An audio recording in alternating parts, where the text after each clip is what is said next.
ಹುಟ್ಟು ಬೆಳೆದಿದ್ದೆಲ್ಲ ಬೆಂಗಳೂರು. ಮೃದ್ ಅಂದ್ರೆ ಮಣ್ಣು, ಮಣ್ಣನ ಅಂಗ ಅಂತ ಅದರ ಅರ್ಥ ಬರುತ್ತೆ. ಮೃದಂಗ ಪಕವಾದ್ಯ ಅಂತ ಹೇಳ್ತಾರೆ, ಕರ್ಣೆ ಅಂತ ಹೇಳ್ತಾರೆ ಈ ಜಾಗ. ಇದು ಫೆರಿಕ್ ಆಕ್ಸೈಡ್ ಮತ್ತೆ ಅನ್ನ ಅಂದ್ರೆ ಕುಕ್ಡ್ ರೈಸ್, ಅದನ್ನ ಪೇಸ್ಟ್ ಮಾಡಿ ಹಚ್ಚಿ ಕಲ್ಲಲ್ಲಿ ಉಜ್ಜಬೇಕು. ವಾತಾವರಣ ಇದಕ್ಕೆ ಯಾವಾಗ್ಲೂ ಡ್ರೈ ವೆದರ್, ಕನ್ಸಿಸ್ಟೆಂಟ್ ಟೆಂಪರೇಚರ್ ಇರಬೇಕು. ತೀರಾ ತಣ್ಣಗಾಗಬಾರ್ದು, ತೀರಾ ಬಿಸಿನೂ ಆಗ್ಬಾರ್ದು. ಆತರ ಆದಾಗ ಇದು ಚರ್ಮದಿಂದ ಮಾಡಿರೋದ್ರಿಂದ ವಾದ್ಯ ಅದು ನಮ್ಮ ಚರ್ಮದ ತರನೇ. ಮೃದಂಗ ತುಂಬಾ ಮೇಂಟೆನೆನ್ಸ್ ಕಷ್ಟ ಅಂತ ಹೇಳ್ತಾರೆ, ಸೊ ನೀವೇನ್ ಹೇಳ್ತೀರಾ? ಖಂಡಿತ ಕಷ್ಟ. ಇದು water can actually 5 gallon water can stand ಇದು. ಸೊ ಈ ವಿಳಂಬ, ಮಧ್ಯಮ, ದ್ರುತ ಏನ್ ಸರ್ ಇದು? ನಾವ್ ಹೆಂಗೆ ಕನ್ನಡ ಅಂತ ಹೇಳ್ತೀವಿ, ಇಂಗ್ಲಿಷ್ ಅಂತ ಹೇಳ್ತೀವಿ, ಇದಕ್ಕೂ ಒಂದು ಭಾಷೆ ಇದೆ. ಈ ಜಿಂಗಲ್ಸ್ ನೆಲ್ಲ ಕಂಪೋಸ್ ಮಾಡಿದಿರಂತೆ 30-40 ಸೆಕೆಂಡ್ಸ್ ಏನೋ ಒಂದು ಪ್ರಯತ್ನ. ಸೊ ನಾವ್ ಈ ಅಡ್ವರ್ಟೈಸ್ಮೆಂಟ್ ಅಲ್ಲಿ ಜಿಂಗಲ್ಸ್ ನೋಡಿದೀವಿ, ನೀವ್ ಯಾವ ತರ ಜಿಂಗಲ್ಸ್ ಕಂಪೋಸ್ ಮಾಡಿದಿರಿ? ಟೆಕ್ನಿಕ್ ಅನ್ನೋದಕ್ಕಿಂತ ನಾನು ಚೆನ್ನಾಗಿ ಸಂಗೀತ ಕೇಳೋ ಪ್ರಯತ್ನ ಪಡ್ತೀನಿ. ಏನ್ ಸರ್ ಇದು ಕಾನ್ಸೆಪ್ಟ್? ಸರ್ವಲಘು ಇನ್ಸ್ಟ್ರೂಮೆಂಟ್ ಜೊತೆ ನೀವು ಒಂದ್ ಸ್ವಲ್ಪ ಸರ್ವಲಘು ಒಂದು ಮೆಥಡ್ ಅನ್ನ ಫಾಲೋ ಮಾಡ್ತೀರಂತೆ.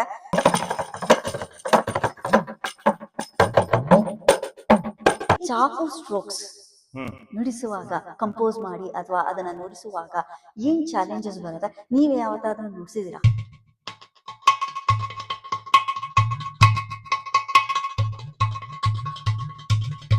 ತಬಲಕ್ಕೂ ಇದಕ್ಕೂ ಏನೋ ನಂಟಿದೆ ಗುರು ಅಂತ. ಈ ಗುರು ಏನಂತ ಹೇಳ್ತಾರೆ?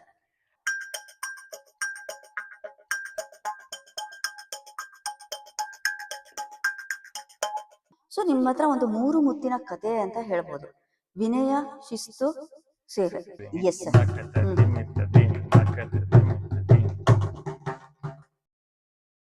Welcome to a journey across borders. We are here to celebrate the incredible achievements of Kannadigas shining globally. I am your host, Ashwini Nadig. Along with cameraman Srivatsa Nadig, we bring you inspiring podcasts and stories from abroad. Welcome to Vidishdali Jivana. Subscribe now and join our global journey. Hello, ನಮಸ್ಕಾರ ಎಲ್ರಿಗೂ. ಕೈಯಲ್ಲಿ ತಾಳ, ಮನಸ್ಸಿನಲ್ಲಿ ಲಯ, ಮೃದಂಗವೇ ನನ್ನ ಧ್ಯಾನ ಅಂತ ತತ್ವವನ್ನ ಆಧಾರ ಇಟ್ಕೊಂಡು ಮೃದಂಗ ವಾದ್ಯದೊಂದಿಗೆ ಒಂದು ಪಯಣವನ್ನ ಹೊತ್ತು ತಂದಿರುವಂತಹ ಕಲಾವಿದರು ನಮ್ಮ ಜೊತೆ ಇದ್ದಾರೆ, ಗುರುದತ್ ಅವರು. ಸೊ ಈ ವಿಡಿಯೋನ ಆದಷ್ಟು ಎಲ್ಲರೂ ಲೈಕ್ ಮಾಡಿ, ಶೇರ್ ಮಾಡಿ. ಹೊಸಬರಾದ್ರೆ ದಯವಿಟ್ಟು ವಿಸಿಟ್ ಮಾಡಿದೀರಾ. ಹಾಗೆ ಸಬ್ಸ್ಕ್ರೈಬ್ ಬಟನ್ ಅನ್ನ ಪ್ರೆಸ್ ಮಾಡಿ, ಬೆಲ್ ಬಟನ್ ಅನ್ನ ಪ್ರೆಸ್ ಮಾಡಿ. ಹಾಗೆ ನಮ್ಮ ಇನ್ಸ್ಟಾಗ್ರಾಮ್ ಅಂಡ್ ಫೇಸ್ಬುಕ್ ಅನ್ನ ಸಹಕರಿಸಿ ಅಂತ ಕೇಳ್ಕೊತೀನಿ. ಸೊ ತಡ ಮಾಡೋದು ಬೇಡ, ಸಾಧಕರನ್ನ ಪರಿಚಯ ಮಾಡ್ಕೊಂಡು ಅವರ ಸಾಧನೆಗೆ ನಮನಮನ್ನ ಆಡೋಣ.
ನಮಸ್ತೆ ಗುರುದತ್ ಅವರೇ, ಹೇಗಿದ್ದೀರಿ?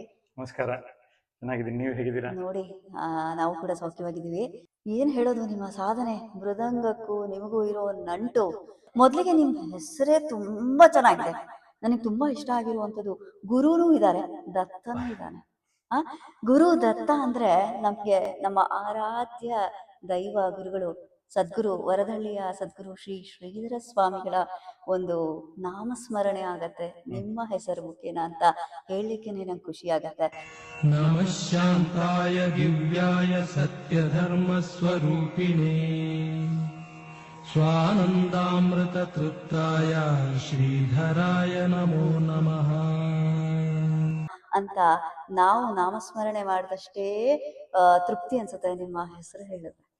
ನನ್ನ ಹೆಸರು ಅದೇ ಗುರುದೇವ ದತ್ತಾತ್ರೇಯ ಅಂತಾನೆ, ಗುರುಗಳು ಗಾಣಗಾಪುರದಲ್ಲಿ. ಗಾಣಿಗಾಪುರ. ಸೊ ಎಲ್ಲಾ ಗುರುಗಳ ನಾಮಸ್ಮರಣೆ ಮಾಡಿದ್ರೆ ದತ್ತಾತ್ರೇಯರ ಚರಿತ್ರೆ ಓದಷ್ಟೇ ಪುಣ್ಯ ಸಿಗುತ್ತೆ ಅಂತ ನನ್ನ ಭಾವನೆ. ದತ್ತ ಚರಿತ್ರೆ ಓದಿರೋ ಒಂದು ಪುಣ್ಯ ಸಿಗುತ್ತೆ ಅಂತ. ರೈಟ್. ಸೊ ನಿಮ್ಗೆ ನಮ್ಮ ಚಾನಲ್ ವಿದೇಶದಲ್ಲಿ ಜೀವನ ಅಂತ ನಮ್ಮ ಚಾನಲ್ ಅಲ್ಲಿ ನಿಮ್ಗೂ ತಿಳಿದಿರೋ ಹಾಗೆ ಸಾಧಕರ ಸಂದರ್ಶನ ಮಾಡ್ತಾ ಇರ್ತೀವಿ.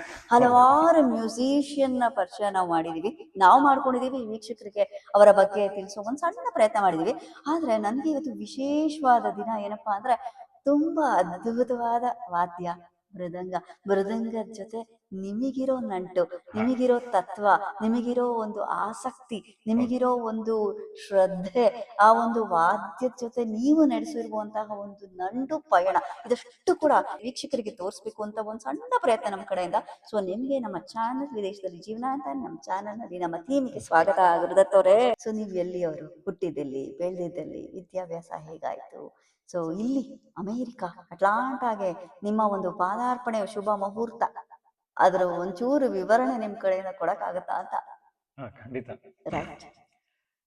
ಹುಟ್ಟು ಬೆಳೆದಿದ್ದೆಲ್ಲ ಬೆಂಗಳೂರು, ಮಲ್ಲೇಶ್ವರಂ. ಓಕೆ. ಚಿಕ್ಕ ವಯಸ್ಸಿನಲ್ಲೆಲ್ಲ ಸಂಗೀತ ಆಸಕ್ತಿ ಅಂತ ಏನಿರ್ಲಿಲ್ಲ, ಸುಮ್ಮನೆ ಸಿನಿಮಾ ಹಾಡು ಕೇಳ್ಕೊಂಡು ಆ ತರನೇ ಬೆಳೆದಿದ್ದು. ಸ್ಕೂಲು ಮನೆ ಹತ್ರನೇ, ಹಿಮಾಂಶು ಜ್ಯೋತಿ ಕಲಾಪೀಠ ಅಂತ ಮಲ್ಲೇಶ್ವರದಲ್ಲೇ ಸ್ಕೂಲ್, ಮನೆಯಿಂದ ಒಂದು ಪಕ್ಕದ ಬೀದಿ. ಸೂಪರ್. ಹಂಗೆ ಅಲ್ಲಿಂದ KLE ಕಾಲೇಜು. KLE ಕಾಲೇಜು ಅದು ನವರಂಗ್, ಅಲ್ಲಿಂದ ಒಂದು 2 ಮೈಲಿ ದೂರ ರಾಜಾಜಿನಗರ. ರಾಜಾಜಿನಗರದಲ್ಲಿ ತರ ಇಂಜಿನಿಯರಿಂಗ್ ಮಾಡಿದೆ, ಕಾಲೇಜು ಎಲೆಕ್ಟ್ರಾನಿಕ್ಸ್ ನಲ್ಲಿ. ಸೂಪರ್. ಅಷ್ಟೇ, ಸಿಂಪಲ್, ಮುಗಿದೋಯ್ತು. ಸರಳವಾಗಿ. ನಿಮ್ ಬಯೋನೇ ನನಗೆ ತುಂಬಾ ಅದ್ಭುತವಾಗಿ, ಅಂದ್ರೆ ಒಂದು ನೆಚ್ಚಿನ ಒಂದು ಬಯೋ ಅಂತ ಹೇಳ್ಬೋದು. ಎಲ್ಲಾ ಕಲಾವಿದರಿಗೆ ಆಗ್ಲಿ, ಯಾರೇ ಸಾಧಕರಾಗಿ ಕೇಳಿದಾಗ ಅವ್ರ ಬಯೋ ಕಳಿಸಿದಾಗ ನಾನ್ ಪ್ರಿಪೇರ್ ಆಗ್ತೀನಿ. ಈ ನಿಮ್ಮ ಒಂದು ಪ್ರೊಫೈಲ್ ಅಲ್ಲಿ ನೀವೇ ನನ್ನನ್ನ ಪ್ರಿಪೇರ್ ಮಾಡಿ ಕಳಿಸ್ತಾ ಇದ್ದೀವಿ. ಸೊ ನನ್ನ ಟಾಸ್ಕ್ ಈಸಿ ಆಗೋಯ್ತು ಅಂತ. ರೈಟ್. ಇಲ್ಲಿ ಯಾವಾಗ ಬಂದ್ರಿ? 4 ವರ್ಷ ಆಯ್ತು, 2022ರಲ್ಲಿ ಬಂದಿದ್ದು. ಸೊ ನಿಮ್ಮೊಟ್ಟಿಗೆ ನೀವಷ್ಟೇ ಬರ್ಲಿಲ್ಲ, ನಿಮ್ಮೊಟ್ಟಿಗೆ ಎಷ್ಟು ಅದ್ಭುತವಾದ ಸುಂದರವಾದ ವಾದ್ಯಗಳನ್ನ ಕರ್ಕೊಂಡ್ ಬಂದಿದ್ದೀರಾ ಗುರುದತ್ತವ್ರೆ. ಸೊ ಈ ಒಂದು ವಾದ್ಯನು ನೀವು ಸಂಗ್ರಹಣ ಮಾಡ್ಕೊಂಡು ತಂದಿರೋ ಒಂದು ಶೈಲಿ ಆಗಿರ್ಬೋದು, ಒಂದು ಪರಿಕ್ರಮ ಆಗಿರ್ಬೋದು, ನೀವು ಅದನ್ನ ಕಾಪಾಡ್ತಿರುವಂತ ಒಂದು ಕಣ್ಣುಗಳು ಪುಣ್ಯ ಮಾಡಿದ್ವು, ವಾದ್ಯದ ಒಂದು ನಾದವನ್ನ ಕೇಳಲಿಕ್ಕೆ ಕರ್ಣಗಳು ಪುಣ್ಯ ಮಾಡಿದ್ವು ಅಂತ ಹೇಳ್ಬೋದು. ಸೊ ಹೇಗಾಯ್ತು ಇದೆಲ್ಲ? ಹೇಗೆ ಒಮ್ಮೆಲೆ ತಂದ್ರ ಅಥವಾ ಹಂತವಾಗಿ ತಂದ್ರ? ಏನ್ ಕಥೆ ಇದು? ಹಂತವಾಗಿ ತಂದಿದ್ದು. ನೀವು ಹೇಳ್ದಂಗೆ ಮೊದಲನೇ ಸತಿ ಬಂದಾಗ್ಲೇ 2 ವಾದ್ಯ ಇಟ್ಕೊಂಡೆ ಬಂದಿದ್ ನಾನು. ಓಕೆ. ಫ್ಯಾಮಿಲಿ ವಾದ್ಯದೊಂದಿಗೆ ಧರ್ಮದ ಭೂಮಿಗೆ ಪ್ರವೇಶ. ರೈಟ್. ಸೊ ಎಷ್ಟು ವಾದ್ಯಗಳನ್ನು ತರಲಿಕ್ಕೆ ನಿಮ್ಗೆ ತೊಂದರೆ ಆಗ್ಲಿಲ್ವಾ? ತೊಂದರೆ ಏನಾಗ್ಲಿಲ್ಲ. ಇದು ಆಕ್ಚುಲಿ ಚೆಕ್ ಇನ್ ಲಗೇಜ್ ನಲ್ಲಿ ಇದು ಬಂದು ಸೇರ್ಕೊಂಡ್ಬಿಡುತ್ತೆ ಒಳಗೆ. ಅದ್ರ ಸುತ್ತಲೂ ಬಟ್ಟೆ ಅದೆಲ್ಲ ಇಟ್ಟು ಹಿಂಗು ಒಂದು 6 ಮೃದಂಗನ ಶೇಖರಣೆ ಮಾಡಿ ಇಟ್ಕೊಂಡಿದ್ದೀರಿ. ಸೊ ಇದೆಲ್ಲ ಒಂದೊಂದು ವಿಸಿಟ್ಗೂ ತಂದಿದ್ದ? ಹೌದು. ಅಂಡ್ ಅದನ್ನ ಸ್ಟೋರ್ ಮಾಡ್ಕೊಳ್ಳೋದಕ್ಕೂ ನನಗೆ ತುಂಬಾ ಇಂಟ್ರೆಸ್ಟಿಂಗ್ ಅನ್ಸ್ತು. ಹೇಗೆ ಇದನ್ನ ಒಂಥರ ವೈಭವೀಕರಣವನ್ನ ಮಾಡ್ತಾ ಇದೀರಿ? ಇದನ್ನ ಒಂಥರ ಶಾಸ್ತ್ರೋಕ್ತವಾಗಿ ಅದ್ರ ನೆಲದ ಮೇಲೆ ಇಡುವಂತಹ ವಾದ್ಯ ಅಲ್ಲ. ಹೌದು. ಅದಕ್ಕೆ ಒಂದು ಗೌರವ ಇರಬೇಕು. ಸೊ ಅದನ್ನ ಈ ರೀತಿನಲ್ಲಿ ನೀವು ಕ್ರಮವಾಗಿ ನಿಲ್ಲಿಸಿರೋದು ಹೇಗೆ? ಇದು ಏನು ಸ್ವಲ್ಪ ವೀಕ್ಷಕರಿಗೆ ಹೆಲ್ಪ್ ಆಗ್ಲಿ ಅಂತ ಇಲ್ಲಿರೋರು. ಒಂದು ಗೌರವ ಅನ್ನೋದು ಹೌದು, ನೆಲದ ಮೇಲೆ ಇಡುವಂತಹ ವಿಷಯ. ಇನ್ನೊಂದೇನಂದ್ರೆ ಇದು ತಣ್ಣಗೆ ಆಗಬಾರ್ದು. ತುಂಬಾ ಟೆಂಪರೇಚರ್, ವಾತಾವರಣ ಇದಕ್ಕೆ ಯಾವಾಗ್ಲೂ ಡ್ರೈ ವೆದರ್, ಕನ್ಸಿಸ್ಟೆಂಟ್ ಟೆಂಪರೇಚರ್ ಇರಬೇಕು. ತೀರಾ ತಣ್ಣಗಾಗಬಾರ್ದು, ತೀರಾ ಬಿಸಿನೂ ಆಗ್ಬಾರ್ದು. ಆತರ ಆದಾಗ ಇದು ಚರ್ಮದಿಂದ ಮಾಡಿರೋದ್ರಿಂದ ವಾದ್ಯ ಅದು ನಮ್ಮ ಚರ್ಮದ ತರನೇ. ನಮ್ಗೆ ಹೆಂಗೆ ವಿಂಟರ್ ಸೀಸನ್, ಚಳಿಗಾಲದಲ್ಲಿ, ಬೇಸಿಗೆ ಕಾಲದಲ್ಲಿ ನಮ್ಮ ಚರ್ಮ ಹೇಗೆ ಬದಲಾಗುತ್ತೋ ಇದು ಹಾಗೆ ಆಗತ್ತೆ. ಹಂಗಾಗಿ ಇದ್ರದ್ದು ನಾದ ಬದಲಾಗತ್ತೆ, ಬರೋದು ಶಬ್ದ ಬರೋ ರೀತಿ ಚೇಂಜ್ ಆಗ್ಬಿಡುತ್ತೆ, ಹಾಳಾಗೋಗುತ್ತೆ. ಹಂಗಾಗಿ ನೋಡ್ಕೋಬೇಕು. ಸೊ ಹಂಗಾಗಿ ಯೋಚನೆ ಮಾಡ್ತಿದ್ದೆ ಹೇಗೆ ಅಂತ. ಒಂದು water can actually 5 gallon water can stand ಇದು. ನಿಮ್ ಕ್ರಿಯೇಟಿವಿಟಿಗೆ ಕೊಡಬೇಕು ಸಲ್ಯೂಟ್ ಅಂತ. ಸೊ ಆ ವಾಟರ್ ಕ್ಯಾನ್ ಶೇಖರಣೆ ಮಾಡುವಂತ, ಸ್ಟೋರ್ ಮಾಡುವಂತ ಒಂದು ಕಾರ್ಟ್ ಅನ್ನ ನೀವು ಮೃದಂಗಕ್ಕೆ ಸ್ಟೋರ್ ಮಾಡಬಹುದು, ಅದನ್ನ ಸೇಫ್ ಆಗಿ ಇಡಬಹುದು ಅಂತ ತೋರಿಸ್ತಾ ಇದ್ದೀರಿ ನೀವು. ಅಬ್ಬಾ, ಎಷ್ಟೊಂದ್ ಜನಕ್ಕೆ $1,000,000 ಪ್ರಶ್ನೆಗೆ ಉತ್ತರ ಕೊಟ್ರಿ ನೀವು ಈಗ.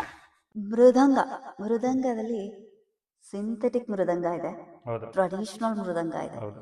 ಸೊ ನಿಮ್ಮ ಪ್ರಕಾರ ನೀವು ಯಾವ ಮೃದಂಗ ಜೊತೆಗೆ ನಿಮ್ಮ ನಂಟಿದೆ, ಅಂಡ್ ಸಿಂಥೆಟಿಕ್ ಮೃದಂಗನು ಏನು, ಅದ್ರ ಸ್ವಲ್ಪ ನಿಮ್ಗೆ ಏನು ಅರಿವು ಇದೆಯೋ ಅದ್ರ ಬಗ್ಗೆ, ಜ್ಞಾನ ಇದೆಯೋ ಅದನ್ನ ಹಂಚ್ಕೋಬೋದಾ ಅಂತ. ಖಂಡಿತ. ಅದು ಹೆಸರು ಹೇಳ್ದಂಗೆ ಮೃದಂಗ, ಇದು ನನ್ನ ಲೆಕ್ಕದಲ್ಲಿ 100 ವರ್ಷ ಮುಂಚೆ ಯಾವ ಫಾರ್ಮ್ ನಲ್ಲಿ ಇತ್ತು ನಂಗೂ ಗೊತ್ತಿಲ್ಲ. ಆದ್ರೆ ಮೃದ್ ಅಂದ್ರೆ ಮಣ್ಣು, ಮಣ್ಣನ ಅಂಗ ಅಂತ ಅದ್ರ ಅರ್ಥ ಬರುತ್ತೆ. ಆದ್ರೆ ಅದನ್ನ ನಾನು ಆ ಫಾರ್ಮ್ ನಲ್ಲಿ ನೋಡಿಲ್ಲ. ನಾನ್ ನೋಡಿರೋದು ಮರದಲ್ಲಿ ಮಾಡಿರೋದೆ, ಹಲಸು ಅಥವಾ ಬಿಲ್ವರದಲ್ಲಿ ಮಾಡ್ತಾರೆ ಈ ವಾದ್ಯ. It's a hollow drum.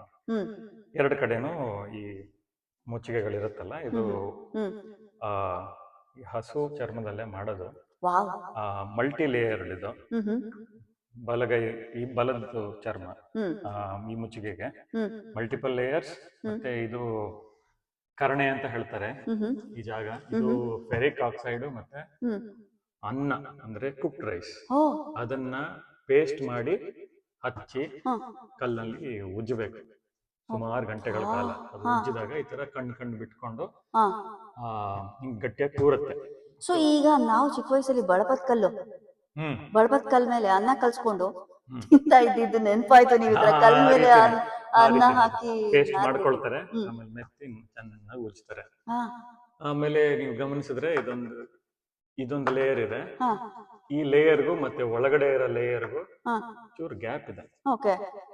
ಆ ಗ್ಯಾಪ್ ನಲ್ಲಿ ಕಡ್ಡಿಗಳಿಟ್ಟಿದ್ದಾರೆ ಈ ವಾದ್ಯಕ್ಕೆ.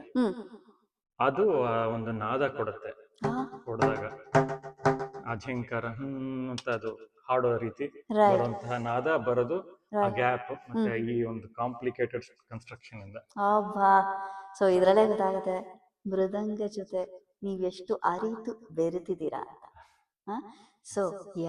ಸೊ ಇದಷ್ಟು ಮೃದಂಗದ ಬಗ್ಗೆ ಒಂದು ಚಿತ್ರಣ. ಅಂದ್ರೆ ಮೃದಂಗ ಅಂತ ಬಂದ ತಕ್ಷಣ ನಾವು ಗಮನಿಸೋದು ಸಾಧಾರಣ ಒಬ್ಬ ವ್ಯಕ್ತಿಗೆ ಮನಸ್ಸಿನಲ್ಲಿ ಬರೋದು ಎಡಗೈ ಬಲಗೈ ಎರಡೂ ಕೂಡ ಬ್ಯಾಲೆನ್ಸ್ ಮಾಡಿಕೊಂಡು ಸಮಾನವಾಗಿ ನುಡಿಸ್ತಕ್ಕಂತ ಒಂದು ಪ್ರಕ್ರಿಯೆ.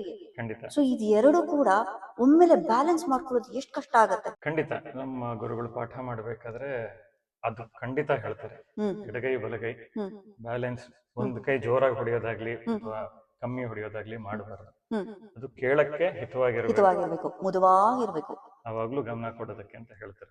ಬ್ಯಾಲೆನ್ಸ್ ಇರಬೇಕು. ಸೊ ನೀವೇನ್ ಟೆಕ್ನಿಕ್ಸ್ ಯೂಸ್ ಮಾಡ್ತೀರಾ ಬ್ಯಾಲೆನ್ಸ್ ಮಾಡೋದಕ್ಕೆ? ಟೆಕ್ನಿಕ್ ಅನ್ನೋದಕ್ಕಿಂತ ನಾನು ಚೆನ್ನಾಗಿ ಸಂಗೀತ ಕೇಳೋ ಪ್ರಯತ್ನ ಪಡ್ತೀನಿ. ಅದು ಕೇಳದಷ್ಟು ಒಂದು ಐಡಿಯಾ ಬರುತ್ತೆ ಹೇಗೆ ನುಡಿಬೇಕದು ಅಂತ. ಅದನ್ನ ರೀಕ್ರಿಯೇಟ್ ಮಾಡಕ್ಕೆ ಪ್ರಯತ್ನ ಇರುತ್ತೆ ಹೊರತು ಯಾವಾಗ್ಲೂ ಸಕ್ಸಸ್ ಆಗ್ತೀವಿ ಅನ್ನೋದು ಗೊತ್ತಿಲ್ಲ. ಒಟ್ಟೆಲ್ಲ ಪ್ರಯತ್ನ ಇದೆ. ಇನ್ನು ಮೊದಲನೇ ಹಂತದಲ್ಲಿದ್ದೀನಿ, ಚೂರೇ ನುಡಿಸ್ತಿದ್ದೀನಿ.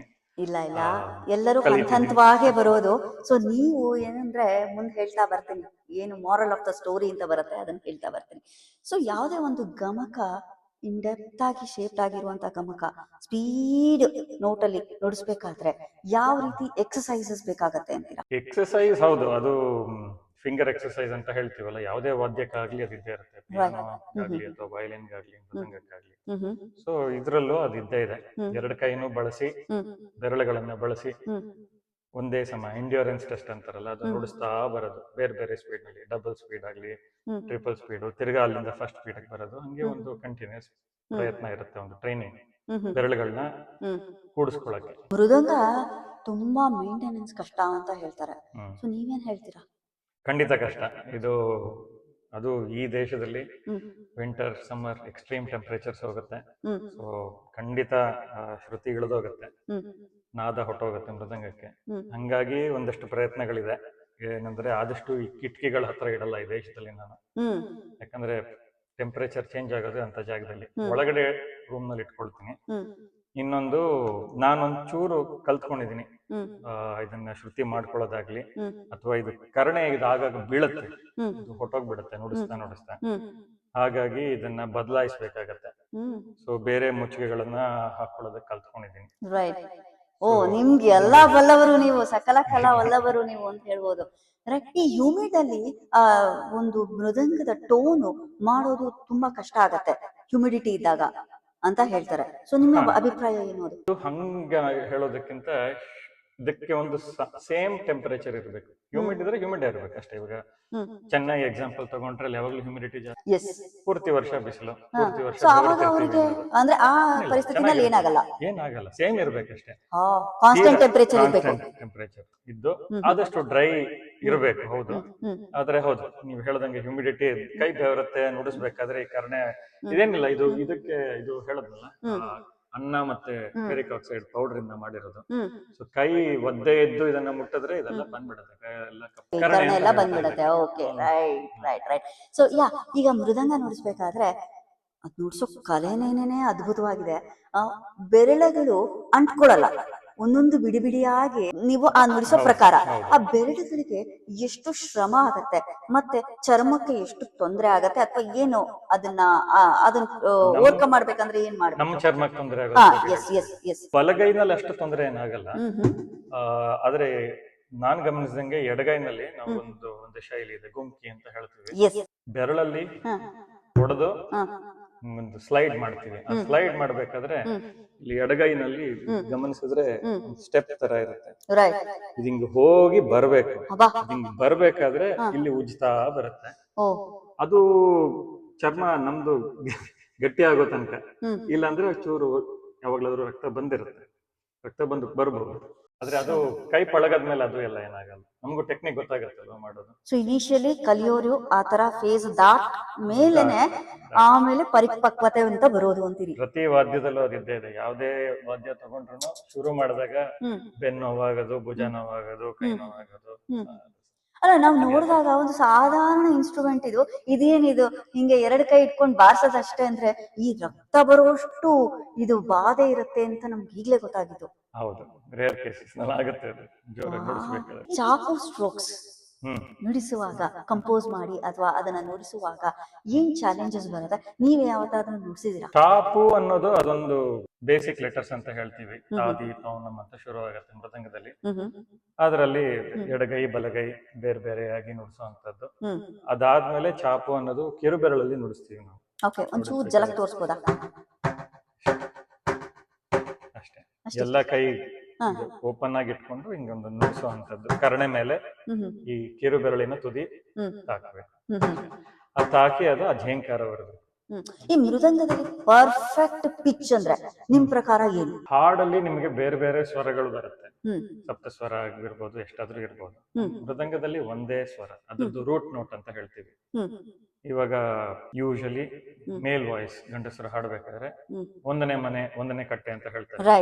ಆ ಶ್ರುತಿನಲ್ಲಿ ಹಾಡ್ಬೇಕಾದ್ರೆ ನಮ್ಮ ವಾದ್ಯ ಆ ಸಾ, ಅವ್ರು ಏನ್ ಸಾ ಅಂತ ಹಾಡ್ತಾರೋ ಆ ಸಾ ಯಾವ ಫ್ರೀಕ್ವೆನ್ಸಿನಲ್ಲಿ ಇರುತ್ತೋ ಆ ಫ್ರೀಕ್ವೆನ್ಸಿಗೆ ಇದನ್ನ ಟ್ಯೂನ್ ಮಾಡ್ಕೋಬೇಕು. ಸೊ ಈಗ ಕಾನ್ಸರ್ಟ್ ಅಲ್ಲಿ ವೋಕಲಿಸ್ಟ್ ಆಗ್ಲಿ, ಪರಿಪಕ್ವತೆ ಇರುವಂತಹ ವಾದ್ಯಗಾರರು, ನಿಮ್ ಜೊತೆ ಸಹಕರಿಸುವಂತಹ ವಾದ್ಯಗಾರರ ಅವರ ಒಂದು ಮಿಡಿತದ ಮೇಲೆ ನೀವು ಅಡ್ಜಸ್ಟ್ ಮಾಡ್ಕೊಳ್ತಾ ಹೋಗ್ತೀರಾ ಅಂತೀರಿ?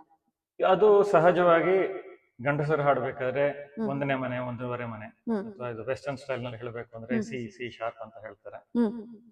ಫೀಮೇಲ್ ವಾಯ್ಸ್ ಅವ್ರದ್ದು ಯೂಶಲಿ ಜಿ ಶಾರ್ಪ್ ಅಥವಾ 5-5.5 ಮನೆ. ಸೊ ಹಾಗಾಗಿ ಅದು ಈ ಡಯಾಮೀಟರ್ ಮೇಲೆ ಬೇಸ್ಡ್ ಅದು ಪಿಚ್. ಸೊ ಇದು 7 ಇಂಚ್ ಇದೆ ಇದು ಪಿಚ್ಗೆ. ತಗ್ಗು ಶ್ರುತಿ ಅಂದ್ರೆ ಸಿ ಶಾರ್ಪ್ 1-1.5 ಮನೆ. ಇಲ್ಲಿ ಈ ಡಯಾಮೀಟರ್, ಈ ಬೇರೆ ವಾದ್ಯಗಳು ನೋಡಿದ್ರೆ ಡಯಾಮೀಟರ್ ಕಮ್ಮಿ ಇದೆ, ಹಾಗಾಗಿ ಇದರದ್ದು ಪಿಚ್ ಜಾಸ್ತಿ ಇರುತ್ತೆ. ಇದು ಸದ್ಯಕ್ಕೆ ಟ್ಯೂನ್ ಆಗಿರೋದು 5ನೇ ಮನೆಯಲ್ಲಿದೆ ಜಿ. ಹೆಂಗಸರು ಹಾಡೋದಕ್ಕೆ ಇದು ಅವ್ರಿಗೆ ಅನುಕೂಲ ಆಗುತ್ತೆ, ಅವ್ರ ಪಿಚ್ ಸೆಟ್ ಆಗುತ್ತೆ. ಸೊ ಹೆಂಗಸರು ಮೃದಂಗ ನುಡಿಸ್ತಾರ? ಖಂಡಿತ ನುಡಿಸ್ತಾರೆ. ಸೊ ಯಾರಾದ್ರೂ ವಾದ್ಯಗಾರ ನಿಮಗೆ ಪರಿಚಯ ಇದಾರ? ನಂಗೆ ಪರ್ಸನಲ್ ಆಗಿ ಪರಿಚಯ ಯಾರು ಇಲ್ಲ, ಆದ್ರೆ ಹೌದು ನಾನು ನೋಡಿದ್ದೀನಿ. ಹೌದಾ? ಸೊ ರೈಟ್, ಈಗ ಒಂದೊಂದು ಟೋನಿಗೂ ಒಂದೊಂದು ಮೃದಂಗನ ಅಡ್ಜಸ್ಟ್ ಮಾಡ್ಕೋಬೇಕು ಅಂತೀರಿ? ಹೌದು, ಮೆಜಾರಿಟಿ ಅಂದ್ರೆ ಸಪ್ತಸ್ವರದ್ದು ಮೃದಂಗ ಬೇಕು ಅಂತ ಇಲ್ಲ, ಆದ್ರೆ ಮೆಜಾರಿಟಿ 1-1.5 ಮನೆ ಅದು ಗಂಡಸರಿಗೆ, ಫಿಮೇಲ್ ವಾಯ್ಸ್ ಹೆಂಗಸರಿಗೆ 5-5.5 ಮನೆ. ಇನ್ನೊಂದು ಇನ್ಸ್ಟ್ರೂಮೆಂಟ್ ಪಿಚ್ ಅಂತ ಹೇಳ್ತೀವಿ, ಅದು ವಯಲಿನ್ ಅಥವಾ ಫ್ಲೂಟ್ ಲೀಡ್ ಇನ್ಸ್ಟ್ರೂಮೆಂಟ್ ಆಗಿದ್ದು, ಅವರು ಮೇನ್ ಆರ್ಟಿಸ್ಟ್ ಆಗಿ ಮಧ್ಯದಲ್ಲಿ ಕೂತ್ಕೊಂಡು ಅವ್ರ ಕಚೇರಿ ನಡೆಸೋರು, ಅವ್ರು ಯೂಶಲಿ 2.5 ಮನೆಗೆ ಇಟ್ಕೊಳ್ತಾರೆ. ಡಿ ಶಾರ್ಪ್, ಇದೆಲ್ಲ ನಮಗೆ 3 ತರ ವಾದ್ಯ ಇದ್ರೆ ಅನುಕೂಲ. ಸೂಪರ್. ಸೊ ಈಗ ಸಂಗೀತದಲ್ಲಿ ಮನೋಧರ್ಮ ಅನ್ನೋ ಒಂದು ಪದನ ಬಳಕೆ ಮಾಡ್ತಾನೇ ಇರ್ತಾರೆ. ಸೊ ಧರ್ಮ, ಮನೋಧರ್ಮ ವಾದ್ಯದಲ್ಲಿ ಏನು ಅದರ ಬಳಕೆ ಆಗುತ್ತೆ? ಖಂಡಿತ ಇದೆ, ಮೃದಂಗದಲ್ಲೂ ಇದೆ ಅದು. ಸ್ವಲ್ಪ ವಿವರಿಸ್ಬೋದಾ ನೀವು ಅಂತ? ತುಂಬಾ ಬೇರೆಯಾಗಿ ಅನಾಲಜಿ, ಸಂಗೀತದಲ್ಲದೆ ಅನಾಲಜಿ ಕೊಡ್ಬೇಕು ಅಂದ್ರೆ ಇದು ಕಾರ್ ಓಡಿಸೋ ರೀತಿ. ಪ್ರತಿಯೊಬ್ರು ಒಂದೊಂದರ ಓಡಿಸ್ತಾರೆ, ಅದೇ ಕಾರಣ. ಸೊ ಕೆಲವರು ರ್ಯಾಶ್ ಅಂತ ಹೇಳ್ತಾರೆ, ಅಗ್ರೆಸಿವ್ ಅಂತ ಹೇಳ್ತಾರೆ, ಕೆಲವರು ರಿಲ್ಯಾಕ್ಸ್ಡ್ ಆಗಿ ಒಂದೇ ಸ್ಪೀಡ್ ನಲ್ಲಿ ಓಡಿಸ್ತಾರೆ, ಅಷ್ಟು ಲೇನ್ ಚೇಂಜ್ಗಳಿರಲ್ಲ ಅಂತ ಎಲ್ಲ ಮಾತಾಡ್ತೀವಿ ಅಲ್ಲ. ಅದೇ ರೀತಿ ವಾದ್ಯ ನುಡಿಸಾಣಿಕೆನಲ್ಲೂ ಇರುತ್ತೆ. ನಾನಿನ್ನೂ ಆ ಮಟ್ಟಕ್ಕೆ ರೀಚ್ ಆಗಿ ಖಂಡಿತ ತಲುಪ್ತೀರಾ. ತಲುಪಿದಾಗ ನಾನು ಖಂಡಿತ ಮತ್ತೊಮ್ಮೆ ನಾನು ಕ್ಯಾಮ್ರಾ ಇಟ್ಕೊಂಡ್ ಬರ್ತೀನಿ. ಬಟ್ ನಿಮ್ಗೆ ಈ ಪಯಣ ಅಂತೂ ಏನ್ ಕಡಿಮೆ ಇಲ್ಲ. ಸೊ ಈ ಮೃದಂಗ ವಾದ್ಯದ ಒಟ್ಟಿಗೆ ಕೆಲವೊಂದು ಶಬ್ದಗಳ ಪರಿಚಯ ನನಗಾಯ್ತು ಇವತ್ತು. ತನಿ ಆಗಿರಬಹುದು, ಆಮೇಲೆ ನಡೆ ಆಗಿರಬಹುದು, ಚಾಪು, ಗುಂಕಿ, ಚಾಪು ಆಗಿರಬಹುದು. ಈ ಎಲ್ಲ ಒಂದು ಶಬ್ದಗಳು ಏನು ಅನ್ನೋದೊಂದು ಸಣ್ಣ ಪರಿಚಯ ನಿಮ್ ಕಡೆಯಿಂದ ಆಗಬಹುದಾ? ಇದೊಂದು ಭಾಷೆ ಅಷ್ಟೇ. ಓಕೆ. ನಾವ್ ಹೆಂಗೆ ಕನ್ನಡ ಅಂತ ಹೇಳ್ತೀವಿ, ಇಂಗ್ಲಿಷ್ ಅಂತ ಹೇಳ್ತೀವಿ, ಇದಕ್ಕೂ ಒಂದು ಭಾಷೆ ಇದೆ. ಸೊ ಸಂಗೀತದವರು ಮಾತಾಡ್ಬೇಕಾದ್ರೆ ನನ್ನ ಪ್ರಕಾರ ಅವರು ಕನ್ನಡದಲ್ಲಿ ಸಂಭಾಷಣೆ ಮಾಡೋದು ಬೇಕಿಲ್ಲ. ನಾನ್ ನೋಡ್ದಂಗೆ ಇಬ್ರು ಕೂತ್ಕೊಳ್ತಾರೆ, ಒಬ್ರು ಹಾಡಕ್ ಶುರು ಮಾಡ್ತಾರೆ, ನುಡ್ಸಕ್ ಶುರು ಮಾಡ್ತಾರೆ, ಅದು ಹಿಂಗೆ ಆರ್ಗ್ಯಾನಿಕ್ ಆಗಿ ಹೋಗ್ತಾನೆ ಇರುತ್ತೆ ಮುಂದೆ. ಅದು ಲೆಕ್ಕಾಚಾರ ಆಗ್ಲಿ ಅಥವಾ ಅವ್ರಿಗೆ ಹಿಂಗ್ ಏನ್ ಯೋಚನೆ ಮಾಡ್ತಿದಾರೋ, ಮನೋಧರ್ಮ ಅಂತ ನೀವು ಹೇಳ್ತಿದ್ರಲ್ಲ, ಅದೆಲ್ಲ ಅಲ್ಲೆಲ್ಲ ಬಳಕೆ ಬರುತ್ತೆ. ಸೊ ಮೃದಂಗದಲ್ಲಿ ನಾನ್ ಹೇಳ್ದಂಗೆ ಇವಾಗ ಅ ಆ ಇ ಅನ್ನೋ ಶಬ್ದಗಳಲ್ಲಿ 4 ಶುರು ಆಗುತ್ತೆ. ಆ ಎಡಗೈನಲ್ಲಿ ನುಡ್ಸುವಂತದ್ದು, ದಿ ಬಲಗೈನಲ್ಲಿ ನುಡ್ಸುವಂತದ್ದು, ತೋಮ್ ಆಮೇಲೆ ನಮ್ ಅಂತ ಶುರು ಮಾಡ್ತಾರೆ. ಅದಾದ್ಮೇಲೆ ನೆಕ್ಸ್ಟ್ ಚಾಪು ಅಂತ ಇದೆ.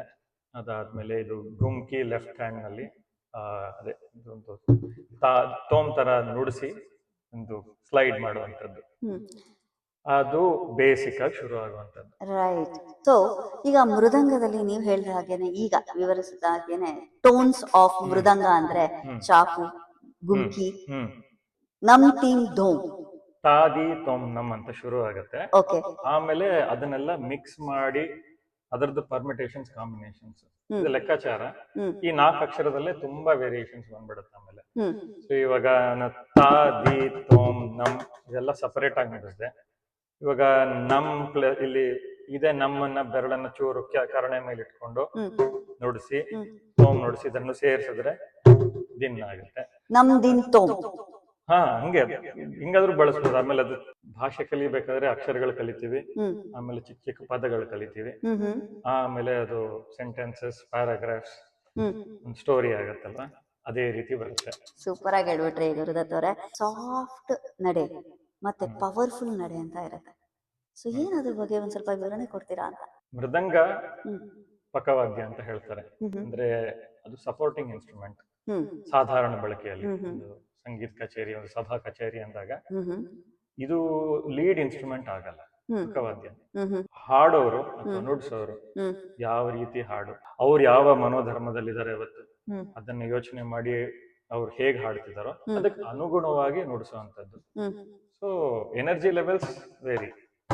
ಮೃದಂಗನ ಬಾನಿ ವೋಕಲಿಸ್ಟ್ ಅವ್ರ ಜೊತೆ ನುಡ್ಸೋ ಒಂದು ಪ್ರಯತ್ನ ಮಾಡಿದೀರಾ ಅಥವಾ ಯಾರು ಮಾಡೋದಕ್ಕೆ ಸಾಧ್ಯ ಆಗತ್ತಾ? ಅಂದ್ರೆ ಸಂಗೀತ ಸೇವೆನಲ್ಲಿ ನಾನು ಮಾಡಿದ್ದೀನಿ, ಹೌದು, ಹಾಡಿಗೆ ನುಡಿಸಿದ್ದೀನಿ ಖಂಡಿತ. ಬಾಣಿ ಅಂದ್ರೆ ಬಾಣಿ is a school of, it's a school. ನನಗೆ ಅರ್ಥ ಆದಂಗೆ there are different schools of music. Yeah, ಮೃದಂಗ ಅಂದ್ರೆ ನಿಮಗೆ ಕಣ್ಣು ಮುಚ್ಚಿ ಕುಳಿತಾಗ ಏನ್ ಅನ್ಸುತ್ತೆ, ಹೃದಯದಲ್ಲಿ ಏನ್ ಅನ್ಸುತ್ತೆ? ಯೋಚನೆ ಮಾಡೋದ, ನುಡಿಸಿದಾಗ ಖುಷಿ ಆಗುತ್ತೆ, ಅಷ್ಟಂತೂ ಶೋರ್. ಮೃದಂಗನ ನೀವು ಯಾವ ಏಜ್ ಇಂದ ನುಡಿಸ್ಲಿಕ್ಕೆ ಪ್ರಾರಂಭ ಮಾಡಿದ್ರಿ? ಮೃದಂಗ ನಾನು ಬಹಳ ಲೇಟ್ ಶುರು ಮಾಡಿದ್ದೆ. ನಮ್ಮ ತಾತ ಪಾರ್ಥಸಾರಥಿ ಅಂತ, ಅವ್ರ ಅಣ್ಣ ಮೈಸೂರು ಆಸ್ಥಾನ ವಿದ್ವಾನ್ ಹತ್ರನೇ ಕಲ್ತಿದ್ದು ಮೃದಂಗ ನುಡಿಸೋದು. ನಮ್ ತಾಯಿ ಸಂಗೀತ ಕಲ್ತಿದ್ದಾರೆ, ಹಾಡ್ತಾರೆ, 3rd rank to the state ಅವರು ಆ ಟೈಮ್ ನಲ್ಲೇ. ಬಟ್ ಪ್ರೊಫೆಷನಲ್ ಆಗಿ ಹಾಡ್ತಿರ್ಲಿಲ್ಲ. ಮದುವೆ ಆಗಿ ಅದು ಅವ್ರ ಜರ್ನಿನೇ ಬೇರೆ. ಕಲಾರಾಧನೆ ಅಲ್ಲಿಂದ ಹುಟ್ಕೋದು. ಖಂಡಿತ ಅವ್ರ ವಾದ್ಯ ಅಂತೂ ನಾನು ನೋಡಿದ್ದೆ ಮನೆ, ಬಟ್ ಕಲ್ತಿರ್ಲಿಲ್ಲ ಅವಾಗ. ಟೀನೇಜ್ ನಲ್ಲಿ ಶುರು ಮಾಡಿದೆ. ಗ್ರೇಟ್, ಅವರು ಲೆಜೆಂಡ್. ಬಟ್ ಇನ್ನೇನು ಬೇಕು ನಮ್ಗೆ, ಅವರ ಹೆಸರುಗಳು ಕೇಳಿದ್ರೆ ಕರ್ಣಗಳು ಪುನೀತವಾದವು ಅಂತ ಹೇಳಬಹುದು. ಆದ್ರೆ ಅವರು ಮೃದಂಗ ಎಷ್ಟು ಹೇಳ್ಕೊಟ್ಟ ತುಂಬಾ ಪ್ರಯತ್ನ ಪಟ್ರು. ನಾನು ಮೋಸ್ಟ್ಲಿ ಟೀನೇಜ್ ನಲ್ಲಿ ಅದೇನೋ ಸಿನಿಮಾ ಹಾಡುಗಳು ಜಾಸ್ತಿ ಕೇಳ್ತಿದ್ದೆ ಅನ್ಸುತ್ತೆ. ಚೆನ್ನಾಗಿ ಬೈಸ್ಕೊಂಡೆ ಅವ್ರ ಹತ್ರ. ಅದು ಚೆನ್ನಾಗಿ ನೆನಪಿದೆ ನನಗೆ. ಹೌದು, ಅದು ಉಳಿ ಪೆಟ್ಟು ಬಿದ್ದ ಮೇಲೆ ತಾನೇ ಶಿಲೆ ಆಗೋದು. ರೈಟ್. ಬಟ್ ಆಗ ನಾನು ನಿಲ್ಲಿಸ್ಬಿಟ್ಟೆ, ಕಲಿಯಕ್ಕಾಗ್ಲಿಲ್ಲ. ಭಯ ಆಯ್ತು, ಬೇಜಾರಾಯ್ತು, ಕಲಿಯಕ್ಕಾಗಲ್ಲ ಅನ್ನಿಸ್ತು. ಅದಾದ್ಮೇಲೆ ಮಾಮೂಲು ಇಂಜಿನಿಯರಿಂಗು, ಕೆಲಸ ಎಲ್ಲ ಶುರುವಾಗೋಯ್ತು. ಆಮೇಲೆ ಯೂಶುವಲ್ ಫ್ಯಾಮಿಲಿ ಲೈಫ್, ಮದುವೆ. ಆಮೇಲೆ ತಿರ್ಗಾ ಈ ಕೋವಿಡ್ ಬಂದಾಗ ಶುರು ಮಾಡಿದೆ ತಿರ್ಗಾ. ಸುನಿಲ್ ಸುಬ್ರಹ್ಮಣ್ಯ ಅಂತ ವಿದ್ವಾಂಸರು ಸಿಕ್ಕರೊಬ್ರು, ಅವ್ರ ಆಶೀರ್ವಾದದಿಂದ ಶುರು ಮಾಡಿದೆ ತಿರ್ಗಾ. ಕೈ ಬಿಟ್ಟಿಲ್ಲ ಇನ್ನು. Yes yes definitely. ಕಾಲ ಪ್ರಮಾಣ. ಸೊ ಕಾಲ ಪ್ರಮಾಣನ ಯಾವ ರೀತಿ ನೀವು ಅದನ್ನ ಮ್ಯಾನೇಜ್ ಮಾಡ್ತೀರಾ? ಸಂಗೀತದಲ್ಲಿ ಬರೋದು ಶ್ರುತಿ ಮತ್ತೆ ಲಯ. ಆ ಪದಗಳನ್ನು ನೀವು ಕೇಳಿರ್ತೀರ. ಅಯ್ಯೋ, ಸಂಗೀತದ ಶ್ರುತಿ, ಸ್ವರ, ಲಯನ ಬಿಟ್ಟು ಸಂಗೀತವೇ ಇಲ್ಲ ಅಂತ ಹೇಳ್ಬೋದು. ಎಲ್ಲಾನು ಒಂದು ಪೀರಿಯಾಡಿಕ್ ಆಗಿ ರಿಪೀಟ್ ಆಗುವಂತಹ ವಿಷಯ ಲಯ. ಬೇರೆ ಬೇರೆ ಕೃತಿಗಳು ಬೇರೆ ಬೇರೆ ಕಾಲ ಪ್ರಮಾಣದಲ್ಲಿರುತ್ತೆ. ಅಂದ್ರೆ ತಾಳಗಳು, ನಾವು ಯೂಶಲಿ ಹಾಡು ಕೇಳ್ಬೇಕಾದ್ರೆ ಕ್ಲಾಪ್ ಮಾಡ್ತೀವಿ, ಯಾವುದೇ ಹಾಡಾಗ್ಲಿ. ಈ ಶಾಸ್ತ್ರೀಯ ಸಂಗೀತ ಅಂತ ಬಂದಾಗ ಅದಕ್ಕೂ ಒಂದು ವಿಧ ಇರುತ್ತೆ, ಒಂದು ಸರ್ಟನ್ ರೂಲ್ಸ್ ಅಂತ ಹೇಳ್ತಾರಲ್ಲ. ಆ ಚೌಕಟ್ಟಿನಲ್ಲಿ ಯಾವ್ಯಾವ ರೀತಿ ತಾಳಗಳಿದೆ, ಯಾವ್ಯಾವ ರೀತಿ ಕ್ಲಾಪ್ ಮಾಡಬಹುದು, ತಾಳ ಹಾಕಬಹುದು ಅನ್ನೋದು ಬರುತ್ತೆ, ಅದನ್ನ ಹೇಳ್ಕೊಡ್ತಾರೆ. ಸೊ ಸಂಗೀತದಲ್ಲಿ ತಾಳ ಮಿನಿಮಮ್ ಅಂದ್ರೆ ಅದು ಸಂಗೀತದಲ್ಲಿ ಹೌದು. ನೀವು ಹಾಕಿದ್ ಇವಾಗ ಆದಿತಾಳ. ಆದಿತಾಳ ಅಂದ್ರೆ ಫಸ್ಟ್ ತಾಳ. ಅದು 8 ಏಟದು. ನಾವು ಮನುಷ್ಯರು ಸುಮ್ಮನೆ ಯೋಚನೆ ಮಾಡಿದಾಗ ನಮ್ಗೆ ಈವನ್ ನಂಬರ್ಸ್ ಯೂಶಲಿ ಈಸಿ ಆಗುತ್ತೆ, ಅಥವಾ ಪವರ್ಸ್ ಆಫ್ 2 ಈಸಿ ಆಗುತ್ತೆ. ಅದಕ್ಕೆ ಆದಿತಾಳ 8. ಅದು ಸುಲಭವಾಗಿ ಬರುತ್ತೆ ಯಾರಿಗೆ ಆಗ್ಲಿ. ಏಕತಾಳ ಅಂತ ಹೇಳ್ತಾರೆ, 4 ಏಟು. ಸ್ವಲ್ಪ ಆಮೇಲೆ ಇನ್ನ ಗಮನ ಕೊಡಕ್ ಬಂದಾಗ ಚಾಪು ತಾಳಗಳು ಅಂತೀವಿ, ಅದು ಆಡ್ ನಂಬರ್ಸ್ ಇರುತ್ತೆ. ತಕ ತಕೀಟ ತಕ ತಕೀಟ ಅಂತ 5 ಬರುತ್ತೆ. ಹೇಳ್ತಾ ಇದ್ರೆ ನಾಟ್ಯ ಮಾಡೋಂಗಾಗತ್ತೆ. ಆತರ ಡಿಫ್ರೆಂಟ್ ಆಡ್ ನಂಬರ್ಸ್ 3, 5, 7, 9 ಇದೆಲ್ಲದಕ್ಕೊಂದೊಂದು ಹೆಸರಿಟ್ಟಿದ್ದಾರೆ. 3 ತ್ರಿಶ್ರ ಅಂತ, 5 ಖಂಡ, 7 ಮಿಶ್ರ, 9 ಸಂಕೀರ್ಣ. ಇದರದ್ದು ತಾಳಗಳು ಇದೆ, ಇದರದ್ದು ಗತಿ ಅಂತ ಹೇಳ್ತಾರೆ. ಅದು 2 ವಿಧಾನೂ ಇದೆ. ಒಂದೇ ಇವಾಗ 2 ತರ ತಾಳ ಹಾಕ್ಬೋದು. ಒಂದು ಕಾಣೋದು ನಮಗೆ ಕಾಣ್ತಿರುತ್ತೆ. ಇವಾಗ ಇಲ್ಲಿ ನಾವು ತೋರಿಸ್ತೀನಿ, ಇವಾಗ ರೂಪಕ ತಾಳ ಹಾಕ್ಬೇಕು ಅಂದ್ರೆ ಅದಕ್ಕೊಂದು ರೂಲ್ ಇದೆ. ಒಂದು ಅನುಧೃತ ಹಾಕಿ ಆಮೇಲೆ ಧೃತ ಹಾಕಿದ್ರೆ ಸಿಂಪಲ್ ಆಗಿ ರೂಪಕ ತಾಳ ಅಂತ ಹೇಳ್ತೀವಿ ನಾವು. 3 1 2 3 ಆದ್ರೆ ಸಿಂಪಲ್ ಆಗಿ ಹೋಗ್ತಾ ಇರುತ್ತೆ. ಬಟ್ ಇವಾಗ 5 ಅಂತ ಬಂದಾಗ 1 2 1 2 3 1 2 1 2 3 1 2 1 2 ಇದು ಖಂಡ ಚಾಪ ತಾಳ ಅಂತಾರೆ. ಮಿಶ್ರ ಚಾಪ ತಾಳ ಬರುತ್ತೆ, ಅದು 1 2 3 1 2 3 4 2 3 1 2 3 4 ಅಂತ ಹೋಗುತ್ತೆ. ಅದೇ ತರ ಸಂಕೀರ್ಣ. ಇದು ಕಾಣಿಸ್ತಿರುವಂತಹ ವಿಷಯ. ಇನ್ನೊಂದು ನಾವು ಗತಿ ಅಂತ ಹೇಳ್ತೀವಿ, ಅದು ಅಥವಾ ನಡೆ ಅಂತ ಹೇಳ್ಬೋದು. ಅದು ಒಂದ್ ಏಟ್ ಒಳಗ್ ಬರೋ ಅಂತದ್ದು, ನಿಮ್ಗೆ ಕಾಣಲ್ಲ, ಸುಮ್ನೆ ಕ್ಲಾಪ್ ಮಾಡ್ತೀವಿ. ಆದ್ರೆ ಒಳಗೆ ಲೆಕ್ಕ ಅದು 1 1 1 ಇರ್ಬೋದು, 1 2 1 2 ಇರ್ಬೋದು, 1 2 3 1 2 3 1 2 3 ಇರ್ಬೋದು, 1 2 3 4 1 2 3 4 1 2 1 2 3 1 2 1 2 3. ಇದು ಕ್ಲಾಪ್ ಮಾಡೋ ಟೈಮಿಂಗ್ ಚೇಂಜ್ ಆಗಲ್ಲ, ಬಟ್ ಒಳಗೆ ಇದು ಗತಿಗಳು ಬೇರೆ ಬೇರೆ ನಡೆ. ಸೊ ಈ ತಾಳ ಹಾಕೋದು ಸಂಗೀತಗಾರರಿಗೆ, ವೋಕಲಿಸ್ಟ್ಗೆ ಬೇರೆ ತರ ಆಗತ್ತೆ, ಮೃದಂಗ ಆರ್ಟಿಸ್ಟ್ ಅಥವಾ ವಾದ್ಯಗಾರರಿಗೆ ಬೇರೆ ತರ ಬರುತ್ತೆ. ಅವ್ರದ್ದು ಸ್ವರಗಳಿರುತ್ತೆ, ಈ ಲೆಕ್ಕದಲ್ಲೇ ಕೂರ್ತಿರುತ್ತೆ. ಎಲ್ಲ ರೂಲ್ಸ್ ಅಷ್ಟೇ. ಆ ಟೈಮ್ ಫ್ರೇಮ್ ನಲ್ಲಿ ಅಷ್ಟಕ್ಷರ ಕೂರ್ಬೇಕು ಅಂತ ಇರುತ್ತೆ. ಎಷ್ಟು ಕಷ್ಟ ಆಗುತ್ತೆ ಗುರುದತ್ ಅವರೇ. ತಾಳ ಹಾಕೋದನ್ನ ನೀವು ಗಮನ ಕೊಡ್ತೀರೋ, ಕಾನ್ಸಂಟ್ರೇಷನ್, ಅಥವಾ ನುಡಿಸೋದಕ್ಕೆ ಗಮನ ಕೊಡ್ತೀರೋ, ಅಥವಾ ಹಾಡಿನ ಒಂದು ಸ್ವರಗಳಿಗೆ ಗಮನ ಕೊಡ್ತೀರೋ, ಈ ಎಲ್ಲ ಸೈಮಲ್ಟೇನಿಯಸ್ ಆಗಿ ಒಟ್ಟೊಟ್ಟಿಗೆ ಮಲ್ಟಿ ಟಾಸ್ಕಿಂಗ್ ಅಂತ ಹೇಳ್ತಾರಲ್ಲ. ಸೊ ಹೆಂಗೆ ಇದು ಸಾಧ್ಯ? ಅದೇ ಮಜಾ ಇರೋದು ಅದರಲ್ಲಿ, ಚಾಲೆಂಜಿಂಗ್ ಅಂತಾರಲ್ಲ. ಕಹಾನಿ ಅಲ್ಲಿದೆ ಅಂತ ಹೇಳಿ ನೀವು ಹೇಳ್ತಿದ್ದೀರಿ. ರೈಟ್. ಸೊ ಈಗ ಮೋರ, ಅದು ನಾವು ಪದಗಳನ್ನ ಕೇಳಿದೀವಿ ನಿಮ್ಮಿಂದ, ನಾನು ಅದ ಪರಿಚಯ ಮಾಡ್ಕೊಳ್ತಾ ಇದ್ದೀನಿ. ಸೊ ಅದು ಯಾವ ತರ ಇಂಪಾರ್ಟೆಂಟ್ ಆಗತ್ತೆ ಮೃದಂಗದಲ್ಲಿ? ಇವಾಗ ನಾನು ಆಗ್ಲೇ ಹೇಳ್ದಂಗೆ ಮೃದಂಗ ಪಕವಾದ್ಯವಾಗಿ ಉಪಯೋಗಿಸೋದು. ಆದ್ರೆ ಒಂದು ಜನರಿಕ್ ರೂಲ್ ಅಂತ ಹೇಳ್ತಾರೆ. ಏನಂದ್ರೆ ಒಂದು ಸಭೆ ಕಚೇರಿನಲ್ಲಿ ಮೇನ್ ಆರ್ಟಿಸ್ಟ್ ಅವರ ಒಂದು ಟ್ಯಾಲೆಂಟ್ ಸಾಧನೆ ಎಲ್ಲ ತೋರಿಸ್ತಾರೆ. ಹ್ಮ್ ನಾವು ಅದಕ್ಕೆ ಪೂರ್ತಿ ಸಪೋರ್ಟ್ ಮಾಡ್ತೀವಿ. ಹ್ಮ್. ಸೊ ದಟ್ ಆ ಹ್ಮ್. ಕಚೇರಿ ಇನ್ನೂ ಚೆನ್ನಾಗಾಗ್ಬೇಕು, ಅವ್ರ ಆಹಾ. ಹಾಡಿಗೆ ಹಾ. ಇನ್ನ ಸಪೋರ್ಟ್ ಮಾಡೋದು ಚೆನ್ನಾಗಾಗ್ಲಿ ಅನ್ನೋ ಉದ್ದೇಶದಲ್ಲಿ. ಹ್ಮ್ ಹ್ಮ್ ಅದಾದ್ಮೇಲೆ ಹ್ಮ್. ನಮಗೊಂದು ಸೋಲೋ ಪರ್ಫಾರ್ಮ್ ಮಾಡಕ್ಕೆ ಒಂದು ಅವಕಾಶ ಸಿಗುತ್ತೆ. ರೈಟ್, ಅದನ್ನ ಅದು ತನಿ ತನಿ ಆವರ್ತನ. ಆವರ್ತನ. ಓಕೆ. ಅದರಲ್ಲಿ ಆ ಕೃತಿ ಯಾವ ಕೃತಿಗೆ ಅವರು ನಮ್ಗೆ ತನಿ ನುಡ್ಸಕ್ ಅವಕಾಶ ಮಾಡಿಕೊಟ್ರೋ ಹ್ಮ್ ಆ ಕೃತಿಗೆ ಅನುಗುಣವಾಗಿ ನಾವು ಒಂದಷ್ಟು ಮ್ಯಾಥಮೆಟಿಕಲ್ ಫ್ರೇಸಸ್ ಅಂತ ಹೇಳ್ತೀವಲ್ಲ, ಹ್ಮ್ ಅದನ್ನ ಕಂಪೋಸ್ ಮಾಡಿ, ಹ್ಮ್ ಅದು ಮುಂಚೆನೂ ಪ್ಲಾನ್ ಮಾಡ್ಕೊಂಡಿರ್ಬೋದು ಅಥವಾ ಒಂದು ಸ್ಟೇಜ್ ಸ್ಪಾಂಟೇನಿಯಸ್ ಆಗಿ ಮಾಡಬಹುದು. ಮಾಡಬೇಕಾ ಪರಿಸ್ಥಿತಿನೂ ಬರುತ್ತೆ ಒಂದೊಂದ್ಸತಿ. ಅದಕ್ಕೆ ತಕ್ಕಂತೆ ಅದರದ ಅಭಿಪ್ರಾಯ ಅಂತ ಹೇಳ್ತೀವಿ, ಹಾಡು ಕೃತಿ ಯಾವ ತರ ಇತ್ತು ಅದನ್ನ ಅದರದೊಂದು ಫ್ರೇಸ್ ನ ನಾವು ಆಗಾಗ ತೋರಿಸಿ ಒಂದು ಸ್ಟ್ರಕ್ಚರ್ ಮಾಡ್ಕೊಂಡು ಬರ್ತೀವಿ. ಟೇಕ ಅಂತ ಹೇಳ್ತೀವಿ, ನಾದಿನ ದಿನ ಪ್ಯಾಟರ್ನ್. ಅದಾದ್ಮೇಲೆ ಬೇರೆ ಇದೊಂಥರ ಟಂಗ್ ಟ್ವಿಸ್ಟರ್ ಅನ್ಸಲ್ವಾ? ರೋಲರ್ ಕೋಸ್ಟರ್ ತರ ಟಂಗ್ ಟ್ವಿಸ್ಟರ್. ಹೌದು, ಆ ಭಾಷೆನೆ ಕೊನಕೋಲ್ ಅಥವಾ ಶೊಲಕಟ್ಟ, ಶೊಲ್ಕಟ್ ಭಾಷೆ. ಹೌದು. ಸೊ ನಾಲಿಗಿನಲ್ಲಿ ಸರಸ್ವತಿ ನಲಿದಾಡ್ತಾ ಇರ್ಬೇಕು ಈ ಒಂದು ಭಾಷೆ, ಮತ್ತೆ ಸ್ವಚ್ಛವಾಗಿರ್ಬೇಕು ಅಲ್ವಾ? ರೈಟ್. ಸೊ ಈ ಇದ್ರ ಜೊತೆಗೆ ಲಯ, ಡಿಜಿಟಲ್ ಲಯ ಆಗಿರ್ಬೋದು, ಲಯ ಎಷ್ಟು ಮ್ಯಾಟರ್ ಆಗುತ್ತೆ ಮೃದಂಗದಲ್ಲಿ? ಲಯ ಅನ್ನೋದು ಅದೇ ಒಂದು ಏಟಿಗೆ ಅದ ಅಕ್ಷರಗಳು ಹಿಂಗ್ ಹೋಗ್ತಾ ಇದೆ, ಯಾವ ಕಾಲ ಪ್ರಮಾಣ ಅಂತ. ಈಗ ನಾವು ಹೇಳ್ತೀವಿ ಕ್ಲಿಪ್ ಹಿಂಗೆ ಚುಕ್ಕಿ ಹೊಡಿತೀವಿ ಅಥವಾ ಚಪ್ಪಾಳೆ ತಡ್ತಿರ್ತೀವಲ್ಲ, ಇದೇ ಲಯ ಅಷ್ಟೇ. ಆ ಹಾಡು ಯಾರೋ ಹಾಡ್ಬೇಕಾದ್ರೆ ಅವ್ರು ಯಾವ ಸ್ಪೀಡ್ ನಲ್ಲಿ ಹಾಡ್ತಿದ್ದಾರೆ ಅನ್ನೋದಂತೂ ಗೇಜ್ ಮಾಡಿ ಅವ್ರ ಜೊತೆ ಸೇರ್ಕೊಳ್ಬೇಕು. ಸೊ ಈಗ ನಿಮ್ಮ ಮೃದಂಗದಲ್ಲಿ ನಾನು ಅಂತ ಕಲ್ತೆ ಸರ್ವಲಘು. ಏನ್ ಸರ್ ಇದು ಕಾನ್ಸೆಪ್ಟ್ ಸರ್ವಲಘು? ಇನ್ಸ್ಟ್ರೂಮೆಂಟ್ ಜೊತೆ ನೀವು ಒಂದ್ ಸ್ವಲ್ಪ ಸರ್ವಲಘು ಒಂದು ಮೆಥಡ್ ಅನ್ನ ಫಾಲೋ ಮಾಡ್ತೀರಂತೆ. ಸ್ವಲ್ಪ ವಿವರವಾಗಿ ಹೇಳಿದ್ರೆ ನಮ್ಮ ಆಡಿಯನ್ಸ್ಗೆ ಖುಷಿ ಆಗುತ್ತೆ. ಸರ್ವಲಘು ಅನ್ನೋದು ಅದೇ ಅದೊಂದು ಥಾಟ್ ಪ್ರಾಸೆಸ್. ಅದು ನಡೆಗಳು ನುಡಿಸೋದೆ. ನನಗ ಅರ್ಥ ಆದಂಗೆ ಅದು ಬೇಸಿಕ್ ನಡೆಗಳು ಬರುತ್ತೆ. ನಕ ತದಿಮಿ ತದಿಮಿ ಅಂತ ಒಂದು, ಅಥವಾ ತಾಂಗು ತದ್ದೇನೆ ಅಂತ ಒಂದು ಸ್ಟ್ಯಾಂಡರ್ಡ್ ನಡೆಗಳು ಹಿರಿಯರು ಮಾಡಿಟ್ಟಿದ್ದಾರೆ. ಒಂದು ನುಡಿಸಿ ತೋರಿಸ್ಬೇಕು ಅಂದ್ರೆ ನಕ ತದಿಮಿ ತದಿಮಿ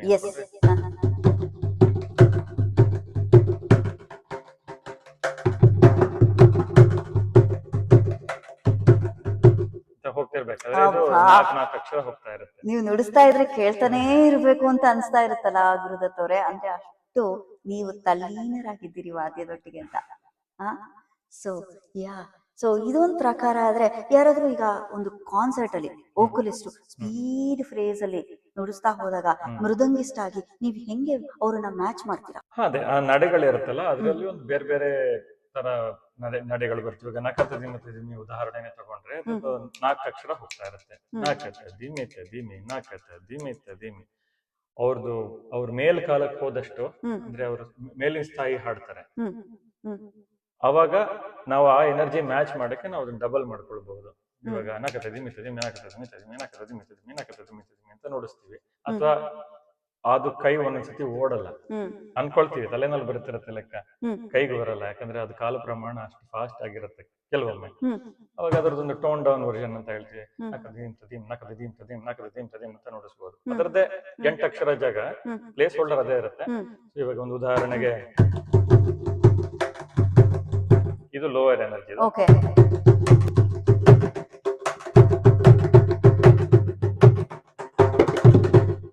ಒಂದು ವೇರಿಯೇಷನ್. ಸೊ ಇದರಲ್ಲಿ ಸ್ವಲ್ಪ ಹೈ ಸ್ಪೀಡ್ ಏನಾದ್ರು ಇದೆಯಾ? ಇದೇ ಸ್ಪೀಡನಾ ಇನ್ನು ಹೈ ಸ್ಪೀಡ್ ಏನಾದ್ರು ಉಂಟಾ ಅಂತ? ಅದೇ ಕಾಲ ಪ್ರಮಾಣ, ಹಾಡು ಯಾವ ಗತಿನಲ್ಲಿ ಅವ್ರು ಹಾಡ್ತಿದ್ದಾರೆ, ಯಾವ ಟೆಂಪೋ ಅಂತ ಹೇಳ್ತೀವಲ್ಲ, ಅದಕ್ಕೆ ತಕ್ಕಂತೆ ನೋಡ್ಸೋಂಥದ್ದು. ಇವಾಗ ಇನ್ನೂ ಚೂರು ಫಾಸ್ಟ್ ಇದ್ರೆ, ಇವಾಗ ಇದೊಂದು ನಡೆ ದಿಮಿತ ದಿಮಿತ ಗದಿಮಿತ ದಿಮಿತ ಕಾಣ.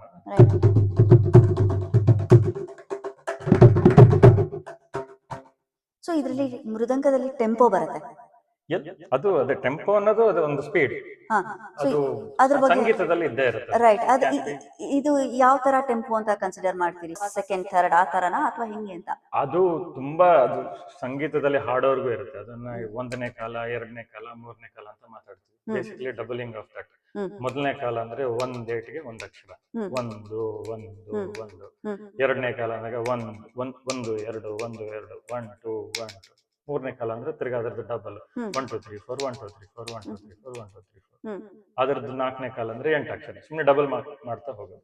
ಸೊ ಈ ವಿಳಂಬ, ಮಧ್ಯಮ, ದ್ರುತ ಏನ್ ಸರ್ ಇದು? ಆ ಟೆಂಪೋ ಇವಾಗ ನಾವು ಹಿಂಗೆ ಟ್ಯಾಪ್ ಮಾಡ್ತೀವಲ್ಲ, ಇದನ್ನ ವೆಸ್ಟರ್ನ್ ಸ್ಟೈಲ್ ನಲ್ಲಿ ಬೀಟ್ಸ್ ಪರ್ ಮಿನಿಟ್ ಅಂತ ಹೇಳ್ತೀವಿ. ಹಾ So ಇವಾಗ ನಾವು ಬೀಟ್ಸ್ ಪರ್ ಮಿನಿಟ್ ಅಂದ್ರೆ 1 ಮಿನಿಟ್ ನಲ್ಲಿ 60 ಸೆಕೆಂಡ್, ಸೆಕೆಂಡ್ಸ್. ಹಾ 60 ಸೆಕೆಂಡ್ಸ್. ಹಾ.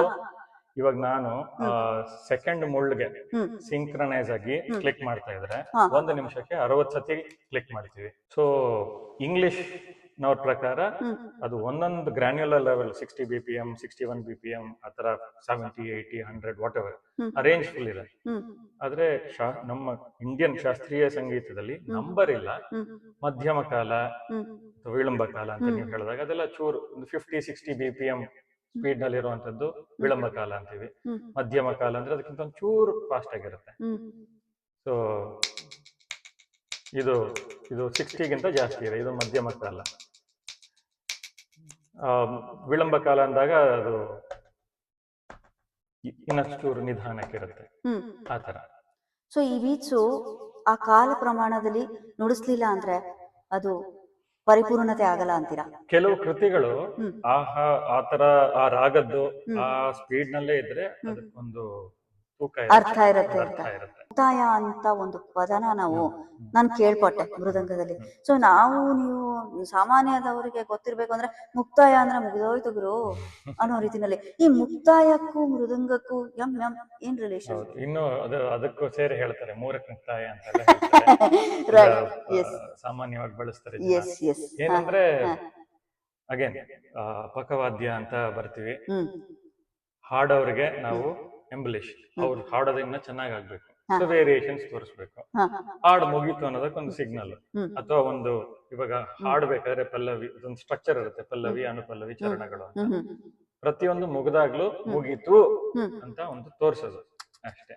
ಏನೋ ಒಂದು ಇವಾಗ ತುಂಬಾ 2 ಅಕ್ಷರದ್ದು ಮುಕ್ತಾಯ ಕೊಡ್ಬೇಕಂದ್ರೆ ಕಿಡತಕತಾಂ ಕಿಡತಕತಾಂ ಕಿಡತಕತಾಂ 2 ಏಟಿಗೆ ಬಂತು, ಕಿಡತಕತಾಂ ಕಿಡತಕತಾಂ ಕಿಡತಕತಾಂ.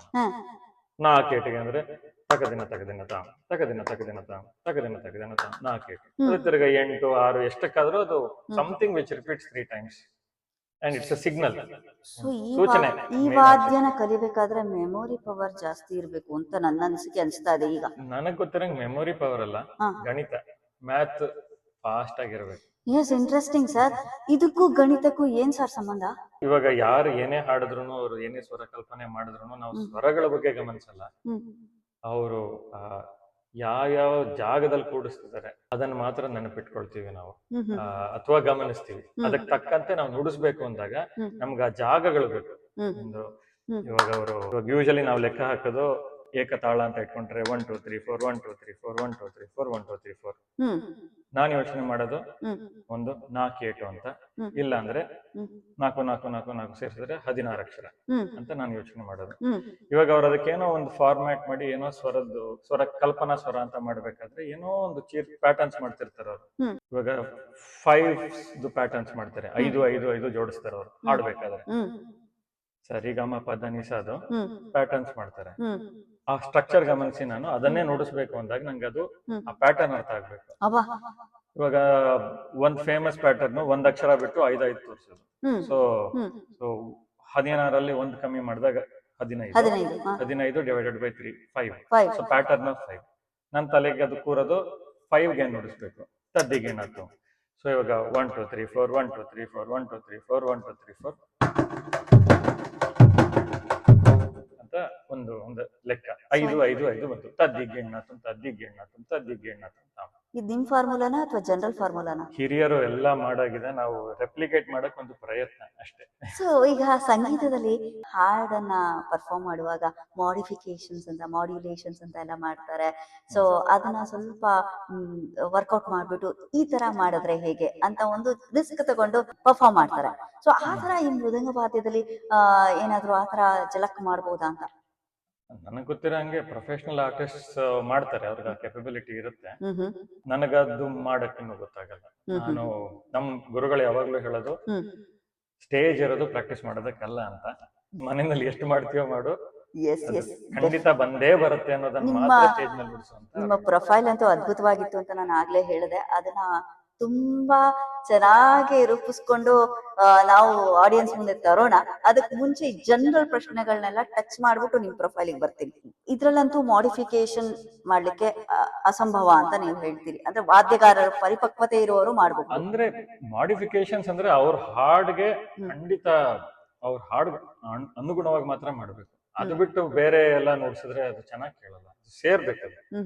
It should be like same energy level ಇರಬೇಕು ಮೇನ್ ಆರ್ಟಿಸ್ಟ್ ಆಗ್ಲಿ, ಅಥವಾ ಅದೊಂದು ಸ್ಟೇಜ್ ಧರ್ಮ ಅಂತ ಹೇಳ್ತಾರೆ, ಎಲ್ಲರೂ ಸೇಮ್ ಲೆವೆಲ್ ನಲ್ಲಿ ಹೋಗ್ತಿದ್ರೆ ಅದು ಚೆನ್ನಾಗಿರುತ್ತೆ, ಕಳೆ ಕಟ್ಟುತ್ತೆ ಒಟ್ಟಿಗೆ ಸೇರಿದಾಗ.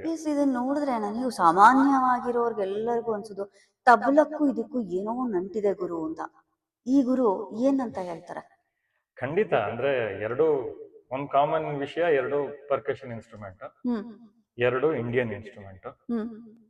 ನನ್ನ ಪ್ರಕಾರ ಒಂದ್ 200-300 ವರ್ಷ ಮುಂಚೆ ಎರಡಕ್ಕೂ ಅಷ್ಟು ವ್ಯತ್ಯಾಸ ಇರ್ಲಿಲ್ವೇನೋ.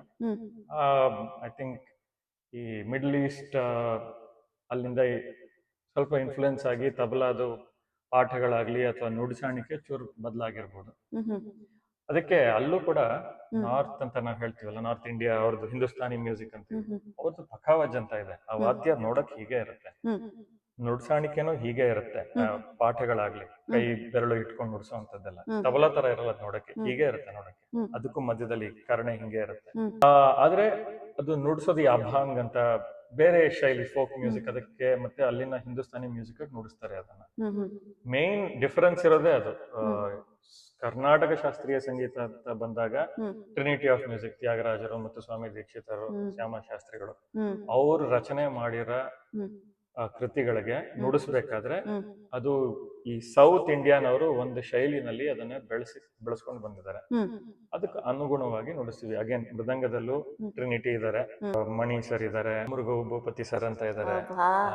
ಅವ್ರು ಏನೇನ್ ನುಡಿಸಿ ಬಿಟ್ಟಿದಾರೋ ನಾವು ಅದೊಂದು ಪ್ರಯತ್ನ, ಖಂಡಿತ ಆ ಪ್ರಯತ್ನ ಮುಂದೊಂದ್ ದಿವಸನೇ ಫಲ ಕೊಡ್ತಾ ಇದೆ. ಇನ್ನೂ ಒಂದು ಫಲವತ್ತಾದ ಒಂದು ವೃಕ್ಷವಾಗಿ ಒಂದು ಆಕಾರನ ರೂಪಿಸುತ್ತೆ ಅಂತ ಹೇಳೋದಕ್ಕೆ ನಾನು ತುಂಬಾ ಖುಷಿ ಪಡ್ತೀನಿ ಹೇಳಲಿಕ್ಕೆ. ರೈಟ್. ಸೊ ಈ ಮೃದಂಗದ ಜೊತೆಗೆ ಬೇರೆ ಯಾವ ಯಾವ ವಾದ್ಯದೊಟ್ಟಿಗೆ ನಿಮ್ಮ ನೆಂಟಿದೆ ಅಂತ ಕೇಳೋ ಆಸೆ. ಮಾಡರ್ನ್ ಕರ್ನಾಟಿಕ್ ಮ್ಯೂಸಿಕ್ ಅಂತ ಬಂದಾಗ ಒಂದಷ್ಟು ರಚನೆಗಳಾಯ್ತು. ಇದು ಪಕವಾದ್ಯ, ಉಪಪಕವಾದ್ಯ ಅಂದ್ರೆ ಇದರ ಜೊತೆ ಸಹಕರಿಸುವ ವಾದ್ಯಗಳು, ಅದು ಸುಮಾರಿವೆ ಕರ್ನಾಟಕ ಶಾಸ್ತ್ರೀಯ ಸಂಗೀತದಲ್ಲಿ. ನನ್ನ ಹತ್ರ ಎಲ್ಲಾನು ಇಲ್ಲ, ಕೆಲವಿದೆ. ಒಂದು ಕಂಜೀರ ಅಂತ. ಸೊ ಇದು ಉಡದ ಚರ್ಮ ಇಂದ ಮಾಡೋದು. ಸೊ ಇದ್ರದ್ದು ಸ್ಪೆಷಾಲಿಟಿ ಏನಂದ್ರೆ ಹೈಲಿ ಎಲಾಸ್ಟಿಕ್ ಈ ಚರ್ಮ, ಚೆನ್ನಾಗಿ ಹಿಗ್ಗತ್ತೆ. ಸೊ ಒಳ್ಳೆ ಬೇಸ್ ಸೌಂಡ್, ಬೇಸ್ ಡ್ರಮ್. ಎಲ್ಲಾರು ನಾವು ಸಾಧಾರಣವಾಗಿ ಸಂಗೀತ ಅಂದ್ರೆ ಸಿನಿಮಾ ಹಾಡಾಗ್ಲಿ ಏನೇ ಕೇಳ್ಬೇಕಾದ್ರು ಬೇಸ್ ಜಾಸ್ತಿ ಮಾಡುವಂತ, ಬೇಸ್ ಡ್ರಮ್ಸ್ ಎಲ್ಲ ಬೇಸ್ ಬರ್ಬೇಕು, ಅದು ಈ ವಾದ್ಯ ಕೊಡುತ್ತೆ. ಸೊ ಒಂದ್ ಜಲಕ್ ತೋರಿಸಬಹುದಾ ಕಂಜೀರದ ಜೊತೆ ನೀವು ಅಂತ? ತೋರಿಸ್ತೀನಿ. ಇದು ಹಿಂಗೆ ಚೂರ್ ಅದೇ ನೀರ್ ಹಾಕೊಳ್ಬೇಕು, ಅದೇ ತರನೇ ಈ ಮೃದಂಗದ ಎಡಕ್ಕೂ ನೀರ್ ಹಾಕೋಬೇಕು ಬೇಸ್ ಸೌಂಡ್ ಬರೋದಕ್ಕೆ. ಇಲ್ಲಾಂದ್ರೆ ಅದೊಂಥರ ಪ್ಲಾಸ್ಟಿಕ್ ಬಕೆಟ್ ಹೊಡೆದು. ಸೊ ಈ ವೀಣೆ ಅಥವಾ ಬೇರೆ ಯಾವುದೇ ವಾದ್ಯಕ್ಕೆ ಒಂದು ಬೆರಳುಗಳಿಗೆ ಒಂದ್ ಚೂರು ಒಂದು ಎಕ್ವಿಪ್ಮೆಂಟ್ ನ ಜಾಯಿಂಟ್ ಮಾಡ್ಕೊಂಡು ಹಾಕೋತಾರೆ, ಕ್ಯಾಪ್ ತರ ಹಾಕೋತಾರೆ, ಟವೆಲ್ಗೂ ಹಾಕೊಳ್ತಾರೆ. ಅದೆಲ್ಲ ತುಂಬಾ ಚರ್ಮ ದಪ್ಪ ಮತ್ತೆ ಗಟ್ಟಿ ಇರುತ್ತೆ. ಮೃದಂಗದ ಹಂಗಿಲ್ಲ. ಸೊ ಅದಕ್ಕೆ ನಮಗ್ ಬೇಕಾಗಲ್ಲ. ಸೊ ತಬಲಕ್ಕೂ ಹಾಕೋ ಒಂದು ಇಲ್ಲ ಬೇಕಿಲ್ಲ, ತವಿಲ್ ಬೇಕು. ನಾದಸ್ವರ ತವಿಲ್ ಕಾಂಬಿನೇಷನ್ ಮದುವೆ ಮನೆಗಳಲ್ಲಿ ನೋಡ್ತೀವಲ್ಲ, ಅದಕ್ಕೆ ಬೇಕು. ತುಂಬಾ ಗಟ್ಟಿಯಾಗಿರುತ್ತೆ ಅದರದ್ದು ಸರ್ಫೇಸ್, ಇದಷ್ಟು ಗಟ್ಟಿ ಇರಲ್ಲ. ಸೊ ಅದನ್ನ ನಾವು ಡೋಲು ಅಂತ ಕರೆದ ಅಭ್ಯಾಸ. ಅದು ತವಿಲ್ ಅಂತ. ಡೋಲಕ್ ಅಲ್ಲ, ತವಿಲ್. ಡೋಲಕ್ ಅನ್ನೋದು ಬೇರೆ ವಾದ್ಯ. ಮೂರಿರುತ್ತೆ. ಒಂದು ಕಂಜೀರ, ಇದು ಮೋರ್ಚಿಂಗ್ ಅಂತ ಹೇಳ್ತಾರೆ. ಈ ವೋಕಲ್ ಚೇಂಬರ್ ಇದೆ, ಅದದ್ದು ನಾದ ಕೊಡುವಂತದ್ದು. ಸೊ ಇದು ನೋಡಿದ್ರೆ ಒಂದ್ ಸ್ವಲ್ಪ ಮೌತ್ ಆರ್ಗನ್ ಫೀಲ್ ಬರುತ್ತೆ. ಮೌತ್ ಆರ್ಗನ್ ಅದೆಲ್ಲ ಅದು ಲಯ ವಾದ್ಯಗಳಲ್ಲ, ಅದು ಹಿಂಗೆ ಸರಿಗಮ ಪದ ನಿಸ ನುಡಿಸಬಹುದು. ಇದರಲ್ಲಿ ಒಂದೇ ಸಾಲ್ ಟ್ಯೂನ್ ಫಾರ್ ಒನ್ ಪಿಚ್, ಒಂದೇ ಶ್ರುತಿ ಕೊಡುತ್ತೆ ಅಷ್ಟೇ. ಒಂದೇ ಸ್ಥಿರವಾದ ಶ್ರುತಿನಲ್ಲೇ ನಿಲ್ಲತ್ತೆ ಇದು ಅಷ್ಟೇ. ಇದು ಇದನ್ನ ಬಾಳ ಇಟ್ಕೊಂಡು ನುಡಿಸುವಂತದ್ದು ಒಂದು ಪದ್ಧತಿ, ನಾನು ಕಲಿತಿದ್ದೀನಿ. ಆಸೆ ಇರೋದ್ರಿಂದ ಜಲಕ್ ತೋರ್ಸೋಣ ಅಂತ.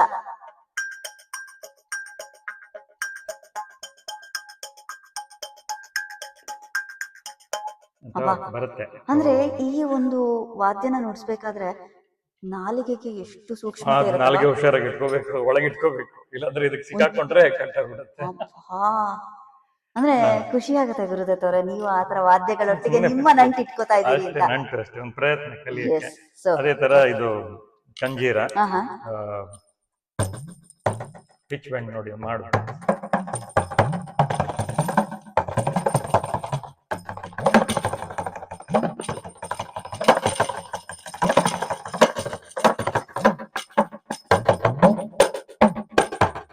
ಸೊ ತಾಳ ಕ್ರಮ ಎಲ್ಲವೂ ಇದೇ ತರನೇ ಅದಕ್ಕೆ ಹೋಲಿಕೆ ಆಗುತ್ತೋ ಅಥವಾ ಅದಕ್ಕೂ ವಿಭಿನ್ನತೆ ಇದೆಯಾ ಅಂತ? ತಾಳ ಎಲ್ಲ ಆ ರೂಲ್ಸ್ ಎಲ್ಲ ಸೇಮ್, ಹಾ ಯೂನಿವರ್ಸಲ್ ರೂಲ್ ಅದು. ಯೂನಿವರ್ಸಲ್. ಓಕೆ. ಹಾ ಏನೋ ನುಡಿಸಾಣಿಕೆನಲ್ಲಿ ಚೂರು ವ್ಯತ್ಯಾಸ ಇರುತ್ತೆ. ಓಕೆ. ಸೊ ಏನ್ ಡಿಫ್ರೆನ್ಸ್ ಇರ್ಬೋದು ಅಂತೀರಿ? ಇದರಲ್ಲಿ ಎಡಗೈ ಉಪಯೋಗಿಸೋ ಬಳಕೆ ಬೇರೆ, ಓಕೆ. ಇಲ್ಲಿ ಕಂಟ್ರೋಲ್ ಮಾಡೋದು. ರೈಟ್. ಹಿಡ್ಕೊಂಡು ಹಾ ಅದು ಅದು ಯೂಶಲಿ ರೈಟ್ ಹ್ಯಾಂಡ್ ಕೆಲಸ ಇಷ್ಟೇ. ಹಾ ಈ ಮೂಮೆಂಟ್ ನಲ್ಲೇ ಬೇರೆ ಬೇರೆ ಜಾಗದಲ್ಲಿ ಬೇರೆ ಬೇರೆ ಏಟುಗಳು. ಸೊ ನನಗೆ ಇನ್ನೊಂದು ಕುತೂಹಲ ಪ್ರಶ್ನೆ, ಸೈಂಟಿಫಿಕಲಿ ತಗೊಳ್ಳೋದಾದ್ರೆ ಈ ತರ ವಾದ್ಯಗಳೊಟ್ಟಿಗೆ ನುಡಿಸಿದಾಗ ನರ್ವ್ಗೇನು ಪ್ರಾಬ್ಲಮ್ ಆಗಲ್ವಾ ಅಂತ? ಪ್ರಾಬ್ಲಮ್ ಅಲ್ಲ, ಒಳ್ಳೇದು. ನಾವು ಯೂಶಲಿ ಮೆಡಿಟೇಟ್ ಮಾಡೋ ಜನ ಏನ್ ಹೇಳ್ತಾರೆ, ಹಿಂಗ್ ಇಟ್ಕೊಂಡು ಕೂತ್ಕೊಳ್ಳಿ ಅಂತ ಹೇಳ್ತಾರೆ, ಮುದ್ರೆ ಇಟ್ಕೊಂಡು. ಅಥವಾ ಈ ಮುದ್ರೆಗಳು ಇದನ್ನೆಲ್ಲ ಪ್ರೆಸ್ ಮಾಡ್ಕೊಳ್ಳಿ ಅಂತ ಹೇಳ್ತಾರೆ ಆಕ್ಯುಪ್ರೆಷರ್ ಆಗುತ್ತೆ ಅಲ್ವಾ. ಇಲ್ಲ ಆಟೋಮೆಟಿಕ್ ಆಗ್ತಿದೆಯಲ್ಲ. ಅದು ವಾದ್ಯಗಾರರ ಒಂದು ಸೀಕ್ರೆಟ್, ಆರೋಗ್ಯವಾಗಿದ್ದಾರೆ ಅನ್ನೋದಕ್ಕೆ. ಇದು ಇನ್ನೊಂದು ವಾದ್ಯ, ನಮ್ಮ ದೇಶದಲ್ಲಿ ಘಟ ಅಂತ ಹೇಳ್ತಾರೆ, ಆದ್ರೆ ಇದು ಘಟ ನನ್ನ ಹತ್ರ ಇಲ್ಲ. ಅದು ಇಂಡಿಯಾದ ತರೋದು ತುಂಬಾ ರಿಸ್ಕ್, ಮಣ್ಣಿಂದ ಮಾಡೋದು ಒಡೆದೋಗುತ್ತೆ. ಸೊ ಇದು ಯಾವುದು? ಇದು ಉಡು ಡ್ರಮ್ ಅಂತ ಹೇಳ್ತಾರೆ, ಇದು ಉಡು ಡ್ರಮ್. African drum. ಸೊ ಇದು ಇಲ್ಲಿ ತಗೊಂಡಿದ್ದ ನೀವು? ಇಲ್ಲೇ ತಗೊಂಡಿದ್ದು. ಸೊ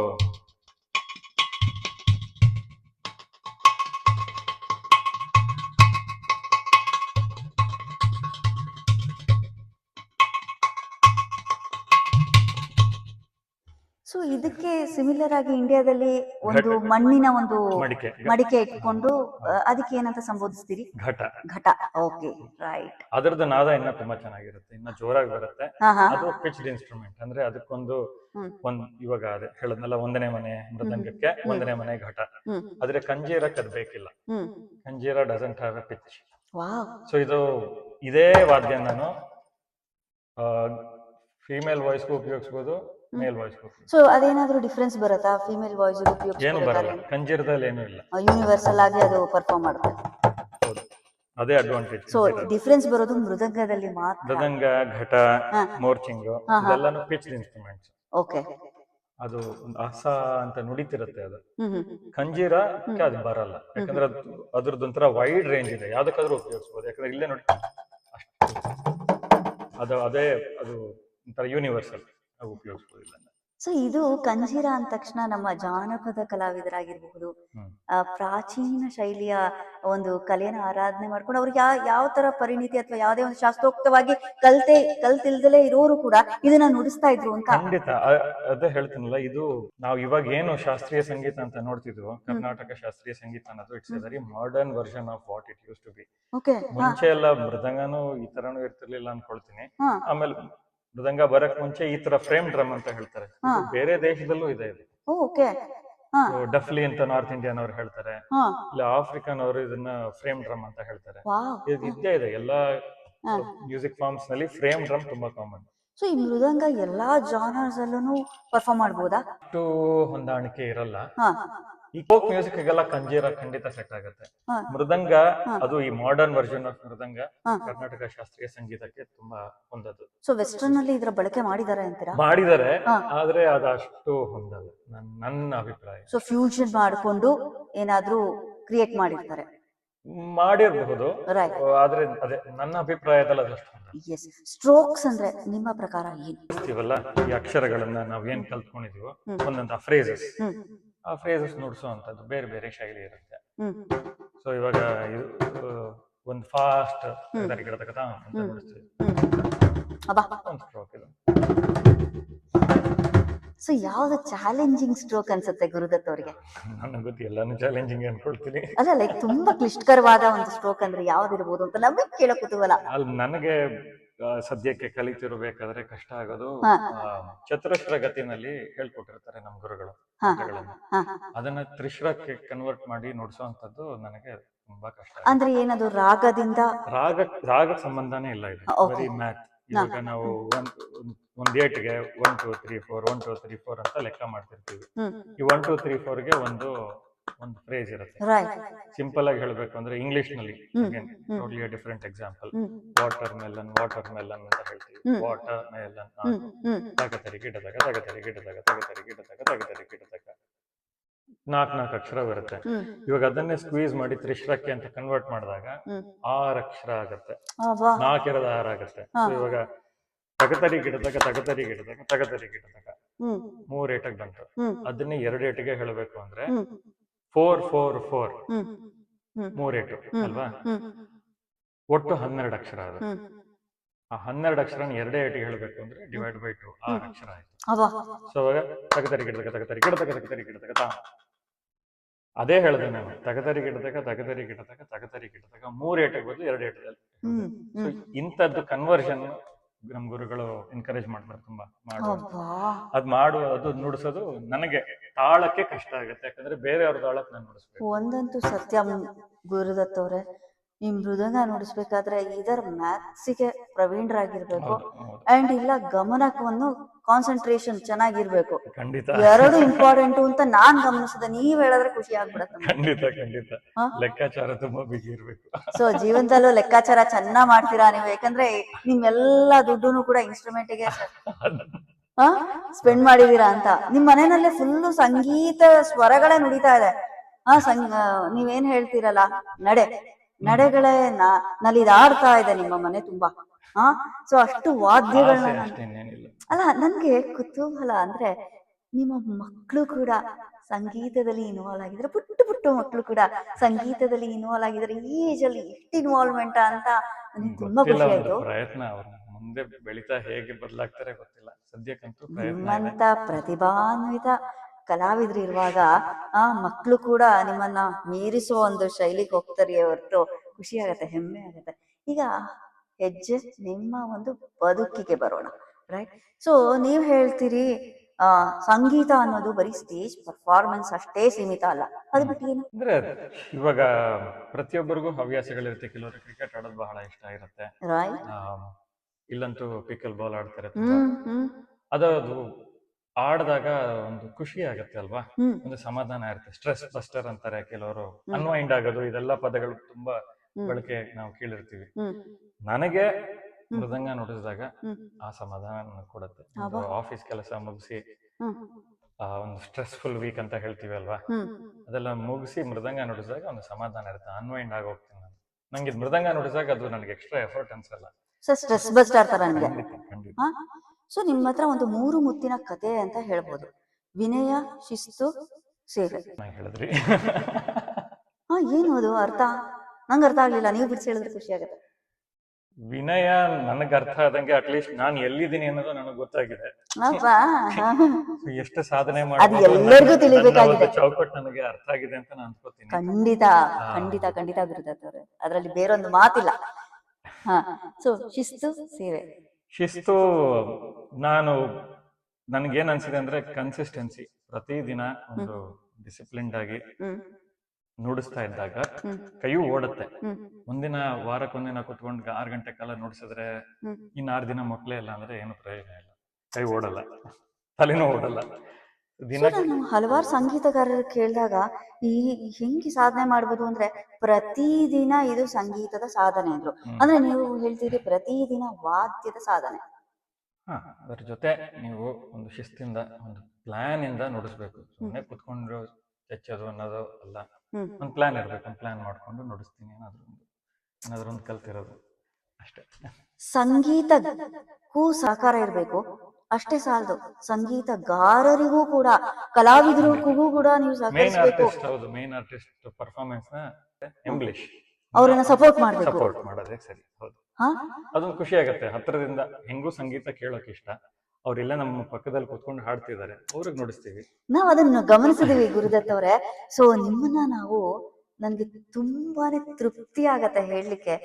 ರಾಯರ ಸನ್ನಿಧಾನದಲ್ಲಿ ಹಲವಾರು ದೇವತಾ ಕಾರ್ಯಕ್ರಮಗಳಲ್ಲಿ ನೀವು ಸೇವೆ ಸಲ್ಲಿಸ್ತಿದ್ದೀರಾ. ಈಗ ನಾವು ಸಾಮಾನ್ಯವಾಗಿ ಕಲಾವಿದರು ಅಂದಾಗ ಯಾವುದೋ ಒಂದು ಮ್ಯೂಸಿಕಲ್ ಇವೆಂಟ್ ಅಲ್ಲೋ ಕಾನ್ಸರ್ಟ್ ಅಲ್ಲೋ ನೋಡ್ತಿರ್ತೀವಿ.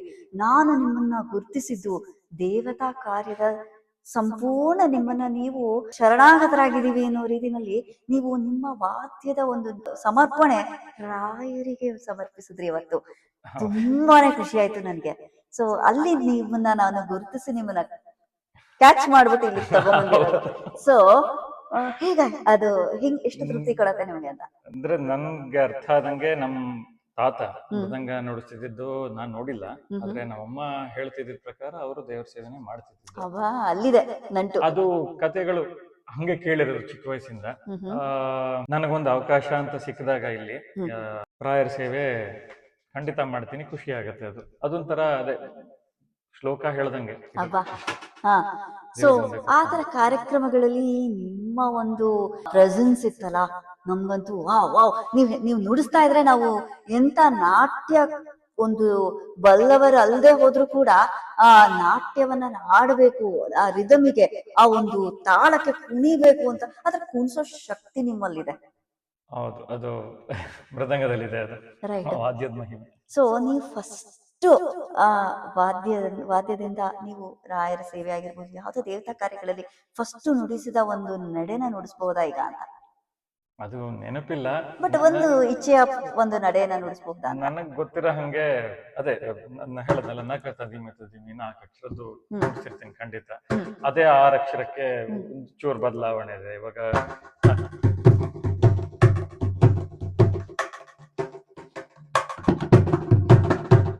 ಅದನ್ನೇ 6 ಆದ್ರೆ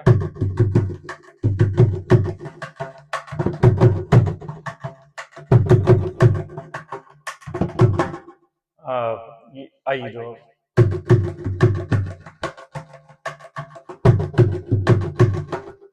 7 ಆತರನೇ ಇದೆಲ್ಲ ಹಾಡ್ಗೆ ಯಾವ ಕೃತಿ ಹಾಡ್ತಾರೆ ಅದಕ್ಕೆ ಅನುಗುಣವಾಗಿ ನುಡಿಸ್ತೀನಿ. ನನ್ಗನ್ಸಿರೋ ಹಾಗೆ ಸಂಗೀತನಾದ್ರೂ ಸ್ವಲ್ಪ ಇಂಟ್ರೆಸ್ಟ್ ಇಂದ ಕಲ್ತ್ಬಿಡ್ಬೋದೇನೋ, ಈ ವಾದ್ಯ ಅಷ್ಟೊಂದು ಕ್ಲಿಷ್ಟಕರ ಅಂತ ನನಗೆ ಈಗ ಗೊತ್ತಾಗ್ತಾ ಇದೆ. ಇದರಲ್ಲಿ ನಮ್ಗೆ ಕಷ್ಟ ಆಗಿದ್ದು ಏನಂದ್ರೆ, ಕಲಿಬೇಕಾದ್ರೆ ಫಸ್ಟ್ ನಾದ ಇರಲ್ಲ, ನುಡಿಸಿದಾಗ ಅದೊಂಥರ ಪ್ಲಾಸ್ಟಿಕ್ ಬಕೆಟ್ ಹೊಡೆದಂಗೆ ಬರುತ್ತೆ. ಈ ಝೇಂಕಾರ ಕೇಳಲ್ಲ ಶುರು ಮಾಡಿದಾಗ, ಬೆರಳುಗಳು ಅದು ಕೂಡಲ್ಲ. ಅದು ಅದೇ ಏಟ ನುಡಿಸ್ತೀವಿ ನಮ್ ಗುರುಗಳು ಪಾಠ ಮಾಡ್ಬೇಕಾದ್ರೆ, ಅದು ನುಡಿಸಿದಾಗ ಆದ್ರೆ ಅವ್ರು ನುಡಿಸೋ ನಾದ ಇದ್ರಲ್ಲಿ ಬರಲ್ಲ. ಏನಿದು ತುಂಬಾ ಡಿಮೋಟಿವೇಟ್ ಆಗುತ್ತೆ ಅವಾಗ. ಸೊ ಆತರ ಆ ಟೈಮಲ್ಲಿ ನೀವೇನ್ ಸ್ಫೂರ್ತಿದಾಯಕವಾಗಿ ನಿಮ್ಮನ್ನ ನೀವು ಮೋಟಿವೇಟ್ ಮಾಡ್ಕೋತೀರಾ ಅಂತ? ಅದೇ ಹೇಳದ್ನಲ್ಲ, ಟೀನೇಜ್ ನಲ್ಲಂತೂ ಮೋಟಿವೇಶನ್ ಹೋಯ್ತು. ಅವಾಗ ನಾದಾನು ಬರ್ಲಿಲ್ಲ, ಲೆಕ್ಕನೂ ಅರ್ಥ ಆಗ್ಲಿಲ್ಲ, ಬಿಟ್ಬಿಟ್ಟೆ. ಆದ್ರೆ ಏನೋ ಗೊತ್ತಿಲ್ಲ, ಕಾರಣ ಎಲ್ಲದಕ್ಕೂ ಒಂದು ಕಾಲ ಬರುತ್ತೆ, ಕೂಡು ಬರುತ್ತೆ ಅಂತ ಹೇಳೋ ಹಾಗೆ ನಿಮ್ಗೆ ಈಗ ನಿಮ್ಮ ಟ್ಯಾಲೆಂಟ್ ನ ನಾವು ನೋಡೋ ಕಾಲ ಬಂದ್ಬಿಟ್ಟಿದೆ ಅಂತ ಹೇಳಬಹುದು. ಸೊ ರಿದಮ್ ನಿಮ್ ಪ್ರಕಾರ ಏನು? ಅದೊಂದು ಸಿನಿಮಾ ಬಂದಿತ್ತು, ಸರ್ವಂ ತಾಳಮಯಂ ಅಂತ. ಅದೇ ಹೇಳ್ಬೋದು. ಹೌದಾ? ಎಲ್ಲದ್ರಲ್ಲೂ ಇದೆ. ಆ ಸರ್ವಂ ತಾಳಮಯಂ ಅಲ್ಲಿ ಒಂದು ರಿದಮ್ ಅಂತೂ ನುಡಿಸಿರ್ತಾರೆ. ಸೊ ಅದನ್ನ ನೀವು ಒಂದು ಜಲಕ್ ತೋರಿಸಬಹುದಾ ಅಂತ? ಅದು ನುಡಿಸಿರೋದು ಗೊತ್ತಿಲ್ಲ ನನಗೆ. ರೈಟ್. ಸೊ ಚಿಕ್ಕ ವಯಸ್ಸಲ್ಲಿ ನಿಮ್ಗೆ ಚಿಕ್ಕ ವಯಸ್ಸಿನಲ್ಲೇನೆ ರಿದಮ್ ಅನ್ನೋದು ಚೆನ್ನಾಗಿ ಅರ್ಥ ಮಾಡ್ಕೊಂಡಿದ್ರಿ, ಆಯ್ತಾ? ಆದ್ರೆ ಬ್ಯಾಂಡ್ ಸೆಲೆಕ್ಟ್ ಆಗ್ಲಿಲ್ಲ ಅಂತ ಗುರುದತ್ತವ್ರಿಗೆ ಒಂದ್ ಸ್ವಲ್ಪ ಬೇಸರ ಆಯ್ತಂತೆ ಅಲ್ವಾ? ಸೊ ಅದ್ರ ಜೊತೆಗೆ ಸೊ ಅದಕ್ಕೆ ಒಂದು ಬಲವಾದ ಕಾರಣನೂ ಇರ್ಬೇಕಲ್ವಾ? ಗೊತ್ತಿಲ್ಲ ಕಾರಣ ಏನಕ್ಕೆ ಸೆಲೆಕ್ಟ್ ಆಗ್ಲಿಲ್ಲ ಅಂತ ಗೊತ್ತಿಲ್ಲ, ಅಂದ್ರೆ ಆಸೆ ಅಂತ ಇತ್ತು ಅವಾಗ ಡ್ರಮ್ಸ್ ಅದ್ರಲ್ಲಿ ನುಡಿಸೋದಕ್ಕೆ. ಸೊ ಕಲಾವಿದರಿಗೆ, ಎಲ್ಲಾ ಕಲಾವಿದರಿಗೂ ಕಲಿಯೋದಕ್ಕೆ ಆಗ್ಲಿ, ಪ್ರದರ್ಶನ ಮಾಡ್ಬೇಕಾದ್ರೆ ಆಗ್ಲಿ, ಮನೆಯಲ್ಲಿ ಸಹಕಾರ ತುಂಬಾ ಮುಖ್ಯ. ಅದ್ರ ಜೊತೆಗೆ ವಿಟಮಿನ್ ಎಂ ಅಂತ ಹೇಳ್ತೀವಿ ನಾವು, ಫಿನಾನ್ಷಿಯಲ್ ರಿಸೋರ್ಸಸ್, ಹಣಕಾಸಿನ ವ್ಯವಸ್ಥೆ, ಅದು ಎಲ್ರಿಗೂ ಆಗಿರಲ್ಲ. ಆ ಒಂದು ಕಾರಣದಿಂದ ಕಲಾವಿದರು ಹಿಂದುಳಿದು ಬಿಡ್ತಾರೆ. ಸೊ ಆ ಸ್ಥಿತಿ ನಿಮ್ಗೂ ಬಂತು ಅಂತ ನಾನು ಕೇಳ್ಪಟ್ಟೆ. ಸೊ ಬೇಸರ ಮಾಡ್ಕೋಬೇಡಿ, ನಾವು ಆ ಸ್ಥಿತಿ ನೋಡಕ್ ಇಷ್ಟಪಡಲ್ಲ. ಈ ಸ್ಥಿತಿಲಿ ನೀವ್ ಇರೋದು ನಮ್ಗೆ ಖುಷಿ ಆಗತ್ತೆ. ಸೊ ಅದ್ರ ಬಗ್ಗೆ ನೀವೇನ್ ಹಂಚ್ಕೋತೀರಾ? ಒಂದು ಹೌದು, ವಿಟಮಿನ್ ಎಂ ಪರಿಸ್ಥಿತಿ ಅದು ಐ ಥಿಂಕ್ ಎಲ್ಲಾರು ಕಷ್ಟಗಳಿತ್ತು ಅವಾಗ. ವಿ ವರ್ ನಾಟ್ ಯುನೀಕ್, ಎಲ್ಲಾರ ಮನೆಯಲ್ಲಿರೋ ತೊಂದ್ರೆ ಮಗ್ಲು ಅಲ್ಲೂ ಇತ್ತು. ನಮ್ ತಂದೆ ಹೇಳಿದ್ದ ಅವಾಗ ಇಷ್ಟೇನೆ, ಹಿಂಗಾದ್ರೂ ಓದಿ ಕೆಲ್ಸ ಮಾಡಕ್ ಶುರು ಮಾಡು, ಆಮೇಲೆ ನೋಡುವಂತೆ ಅನ್ನೋದು. ಅದು every responsible father would say that. I have no regrets. ಅವ್ರು ಹೇಳಿದ್ದು ಖಂಡಿತ ಸತ್ಯ. ಅವ್ರು ಅವಾಗ ಹೇಳಿದ್ದು ಆ ದಿಕ್ಕು ತೋರಿಸಿದ್ದಕ್ಕೆ ಇಲ್ಲಿ ತನಕ ಬಂದಿದ್ದೀನಿ. ಹ್ಮ್ ಇವಾಗ ಒಂದು ಅವಕಾಶ ಸಿಕ್ಕಿದೆ, ಖಂಡಿತ. ಅದನ್ನು ಸೊ ಇಲ್ಲಿ ತನಕ ಬಂದಿರೋದು ಅಷ್ಟೇ ಅಲ್ಲ, ನೀವು ಹಲವಾರು ದಿಗ್ಗಜರೊಟ್ಟಿಗೆ ನೀವು ಪರ್ಫಾರ್ಮ್ ಮಾಡಿದೀರಾ ಅಂತ ನನಗೆ ಯಾರೋ ಹೇಳಿದ್ರು. ಸೊ ಅದಲ್ಲೇ ರಾಯರ ಮಠದಲ್ಲಿ ರಾಯರ ಸೇವೆನೆ. ಸೊ ಯಾರು ದಿಗ್ಗಜರವರು ಅಂತ ಕೇಳ ಆಸೆ. ಹೋದ ವರ್ಷ ಮೈಸೂರು ಶ್ರೀನಾಥ್ ಸರ್ ಬಂದಿದ್ರು, ಅಬ್ಬಾ, ಓಕೆ. ಹಿರಿಯ ವಿದ್ವಾನ್. ಯಾವುದು ಕಂಪೋಸಿಷನ್ ನುಡಿಸಿದ್ರಿ ಅವ್ರ ಜೊತೆ? ಅವ್ರೊಂದು 2 ಕಚೇರಿ ಅಲ್ಲೇ, ಕಚೇರಿ ಅಂದ್ರೆ ಸಂಗೀತ ಸೇವೆ SKV ನಲ್ಲೇ ಆಯ್ತು. ಸಣ್ಣ ರೀಕ್ಯಾಪ್ ಮಾಡ್ಬೋದಾ ಅಂತ? ನನಗೆ ನೆನಪಿಲ್ಲ. ಜಗದಾನಂದ ಕಾರಕ ಮೊದಲನೇದಾಗಿ ಹಾಡಿದ್ರು ಅವರು, ಅದು ನಂಗೆ ಚೆನ್ನಾಗಿ ಜ್ಞಾಪಕ ಇದೆ. ಪಂಚರತ್ನ ಕೃತಿಗಳಲ್ಲಿ ಮೊದಲನೇದು, ಬಹಳ ಖುಷಿಯಾಗಿತ್ತು ನನಗೆ. ಅದು ನನಗೆ ಮೆಮೊರಬಲ್ ಮೂಮೆಂಟ್. ವಾವ್, ನಾನ್ ಕೇಳೋದೇ ಬೇಡ, ನೀವೇ ಹೇಳ್ಬಿಟ್ರಿ. ಸೊ ಅವರಿಂದ ನೀವು ಏನಾದ್ರು ಕಲ್ತಿರ್ತೀರಾ ಅಂತ ನನಗೊಂದು ಕುತೂಹಲ ಇದೆ. ಹೇಳ್ತಾರಲ್ಲ ಹಿರಿಯರು, ನೆವರ್ ಗಿವ್ ಅಪ್, ಡಿಸಿಪ್ಲಿನ್, ಅಭ್ಯಾಸ. ಅವರು we were lucky to host him. ನಮ್ಮ ಮನೆಯಲ್ಲಿ ಇದ್ರು ಅವರು. ಅವ್ರ ದಿನ ಅಭ್ಯಾಸ ಮಾಡೋದನ್ನ ನೋಡಿದೀವಿ. ಆ ವಯಸ್ಸಲ್ಲೂ ಅವರು ಚೆನ್ನಾಗಿ ಪ್ರಿಪೇರ್ ಆಗೋರು. ಒಂದು ಕಚೇರಿ ಪ್ರೋಗ್ರಾಮ್ ಇದೆ ಅಂದ್ರೆ ಎಲ್ಲ ರೆಡಿ ಮಾಡ್ಕೊಂಡು ಶಿಸ್ತಿನಿಂದ ದಿನ ಅಭ್ಯಾಸ ಮಾಡಿ ಆಮೇಲೆ ಅವ್ರು ಸ್ಟೇಜ್ ಹತ್ತಿದ್ರು. ಅಷ್ಟು ವರ್ಷಕ್ಕೆ ಅಂದ್ರೆ ಶ್ರೀ ಮಂಜುನಾಥದಲ್ಲಿ ಹಾಡದ ಹಾಗೆ ಆನಂದ ಪರಮಾನಂದ ಅನ್ನೋ ರೀತಿನಲ್ಲಿ ನೀವು ಅಂತ ದಿಗ್ಗಜರನ್ನ ಅವರ ಒಂದು ಕಲಾ ಸೇವೆನಲ್ಲಿ ನೀವು ಪಾಲ್ಗೊಂಡಿದ್ದೀರಾ ಅನ್ನೋದಕ್ಕೆ ಪರಮಾನಂದ ಅಂತ ನಮ್ಗೆ ಹೇಳಲಿಕ್ಕೆ ಖುಷಿ ಆಗತ್ತೆ. ಖಂಡಿತ. ರೈಟ್. ಸೊ ಅದಷ್ಟೇ ಅಲ್ಲ, ಮುಂದೆ ಬರೋದಾದ್ರೆ ನೀವು ಜರ್ಮನಿಗೆ ಬಂದ್ರಿ. ಅದು ಮೊದಲನೇ ಕೆಲಸ ಜರ್ಮನಿನಲ್ಲಿ. ಅಲ್ಲಿ ಏನ್ ಸರ್ ಏನೋ ಒಂದ್ ಕಲ್ತ್ಕೊಂಡ್ಬಿಟ್ರಂತಲ್ಲ, ನನಗದು ಹೇಳಕ್ ಬರಲ್ಲ, ನೀವೇ ಹೇಳ್ಬಿಟ್ರೆ. ಅಂದ್ರೆ ನಾನು ಕಾಲೇಜ್ನಲ್ಲಿ ಅದೇ ಮೃದಂಗ ಕಲಿಯಕ್ ಆಗ್ಲಿಲ್ಲ, ಆದ್ರೂ ಹೆಂಗೋ ಒಂದು ಸಂಗೀತದ ಸುತ್ತಮುತ್ತ ಇದ್ದೆ. ಸಂಗೀತ ಕಲ್ತಿಲ್ಲ ಅಂತಿದ್ರು. ಈ ಅವಾಗೊಂದು ಸಾಫ್ಟ್ವೇರ್ ಒಂದು ಸಿಕ್ಕಿತ್ತು ನನ್ಗೆ, ಸಿಡಿಗಳು ಬರೋದು, ತುಂಬಾ ಸಾಫ್ಟ್ವೇರ್ಗಳು, ಫ್ರೀ ಸಾಫ್ಟ್ವೇರ್ಗಳು ಮಾರೋರು ಆ ಸಿಡಿನಲ್ಲಿ, ಮ್ಯಾಗಝೀನ್ ಆಗಿ ಬರೋದು. ಅದ್ರಲ್ಲಿ ಒಂದು ಸಾಫ್ಟ್ವೇರ್ ಬಂದಿತ್ತು, FL ಸ್ಟುಡಿಯೋ ಅಂತ. ಅದನ್ನ ಇನ್ಸ್ಟಾಲ್ ಮಾಡಿ, ಅದನ್ನ ಡಿಜಿಟಲ್ ಆಡಿಯೋ ವರ್ಕ್ ಸ್ಟೇಷನ್ ಅಂತಾರೆ. FL ಸ್ಟುಡಿಯೋ ಕತೆ ಏನು ಅಂತ ಮುಂದೆ ಕೇಳೋಳಿದೆ, ನೀವೇ ಹೇಳ್ಬಿಟ್ಟು. ಕಾಲೇಜ್ ನಲ್ಲಿ ಶುರು ಮಾಡಿದ್ದು, ಸುಮ್ನೆ ಚೇಷ್ಟೆಗೆ ಇನ್ಸ್ಟಾಲ್ ಮಾಡಿ ಏನು ಅಂತ ನೋಡೋದು. ಅದು ಹಂಗೆ ಒಂದು ಹಾಡ್ಗೆ ಅದನ್ನ ಸೇರ್ಸ್ಕೋಬಹುದು ಅಂತ ಅನ್ನಿಸ್ತು, ಏನೋ ಮಾಡ್ತಿದ್ದೆ.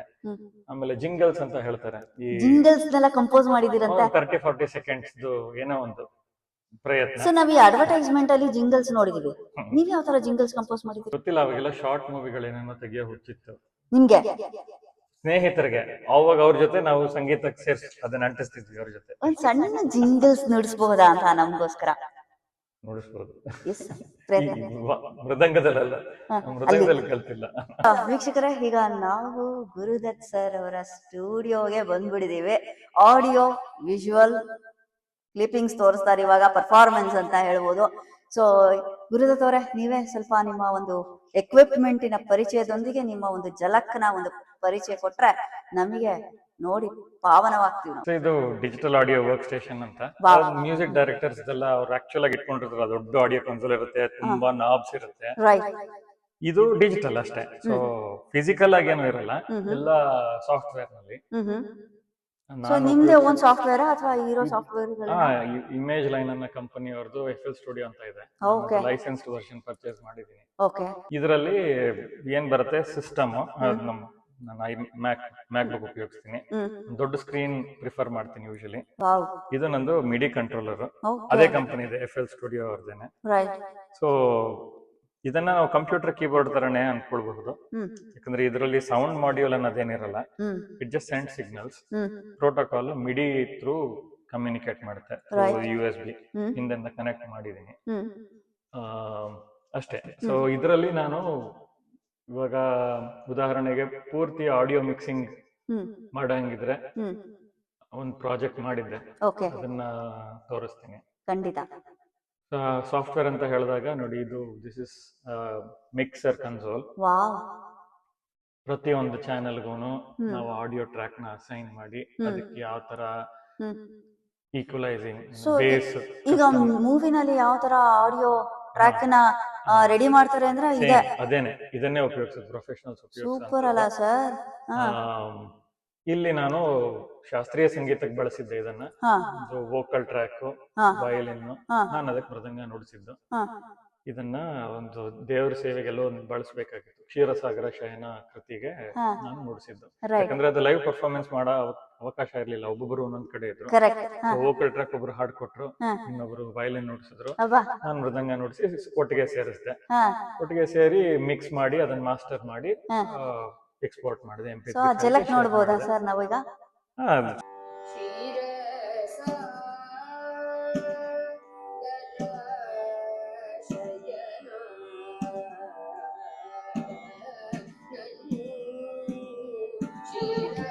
ಎಲ್ಲ ಟ್ರ್ಯಾಕ್ಸ್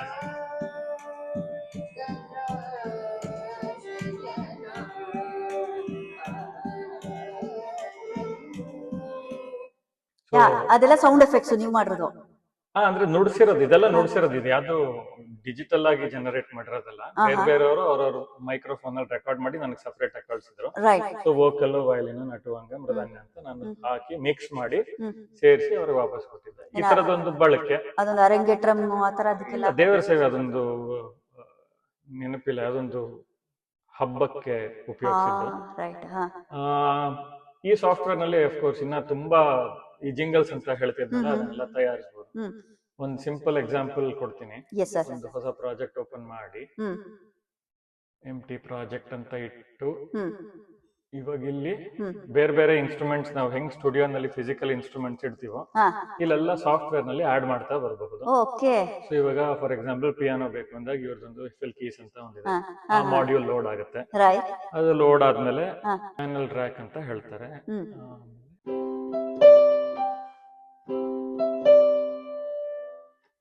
ಇದನ್ನ ಡೈರೆಕ್ಟ್ ಆಗಿ ಇವಾಗ ಇಲ್ಲಿ ಮೆಟ್ರೋನೋಮ್ ಕೊಟ್ಟು ರೆಕಾರ್ಡ್ ಮಾಡಬಹುದು.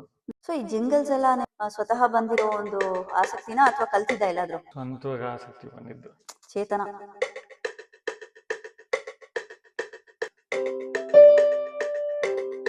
ರೆಕಾರ್ಡ್ ಆಯ್ತು.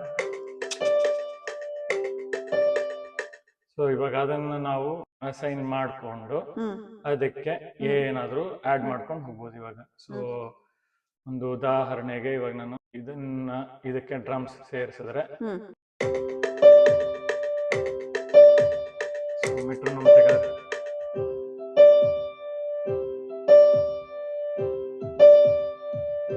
ಹಂಗೆ ಸೇರಿಸ್ತಾ ಹೋಗ್ಬೋದು. ಇವಾಗ ಬೇರೆ ಬೇರೆ ಇನ್ಸ್ಟ್ರೂಮೆಂಟ್ ಇನ್ನೊಂದು ಉದಾಹರಣೆ ಕೊಡ್ತೀನಿ. ಇವಾಗ ಇದನ್ನೆಲ್ಲ ಕೊಟ್ಟು ಇದನ್ನೆಲ್ಲ ಅಸೈನ್ ಮಾಡಿ ಮಿಕ್ಸರ್ ಟ್ರ್ಯಾಕ್, ಸ್ಯಾಕ್ಸೋಫೋನ್ ಅಥವಾ ಬೇರೆ ಯಾವ್ದಾದ್ರೂ ಮಿಕ್ಸ್ ಮಾಡಬಹುದು. ಕರ್ನಾಟಕ ಶಾಸ್ತ್ರೀಯ ಸಂಗೀತದ ಇನ್ಸ್ಟ್ರೂಮೆಂಟ್ಸ್ ಇದೆ ಇದರಲ್ಲಿ. ಸ್ವರ್ಪ್ಲಗ್ ಅನ್ನೋ ಒಂದು ಕಂಪನಿ ಅವರು ತಯಾರಿಸ್ತಾರೆ. ಸೊ ವೀಣೆಯಿಂದ ಒಂಚೂರು ನೋಡಕ್ಕಾಗತ್ತಾ ಅಂತ? ಇದರಲ್ಲಿ ನನ್ನ ಹತ್ರ ವೀಣೆ ಇಲ್ಲ, ಓಕೆ, ಬಟ್ ಬೇರೆ ಲೀಡ್ ಇನ್ಸ್ಟ್ರೂಮೆಂಟ್ಸ್ ಇದೆ.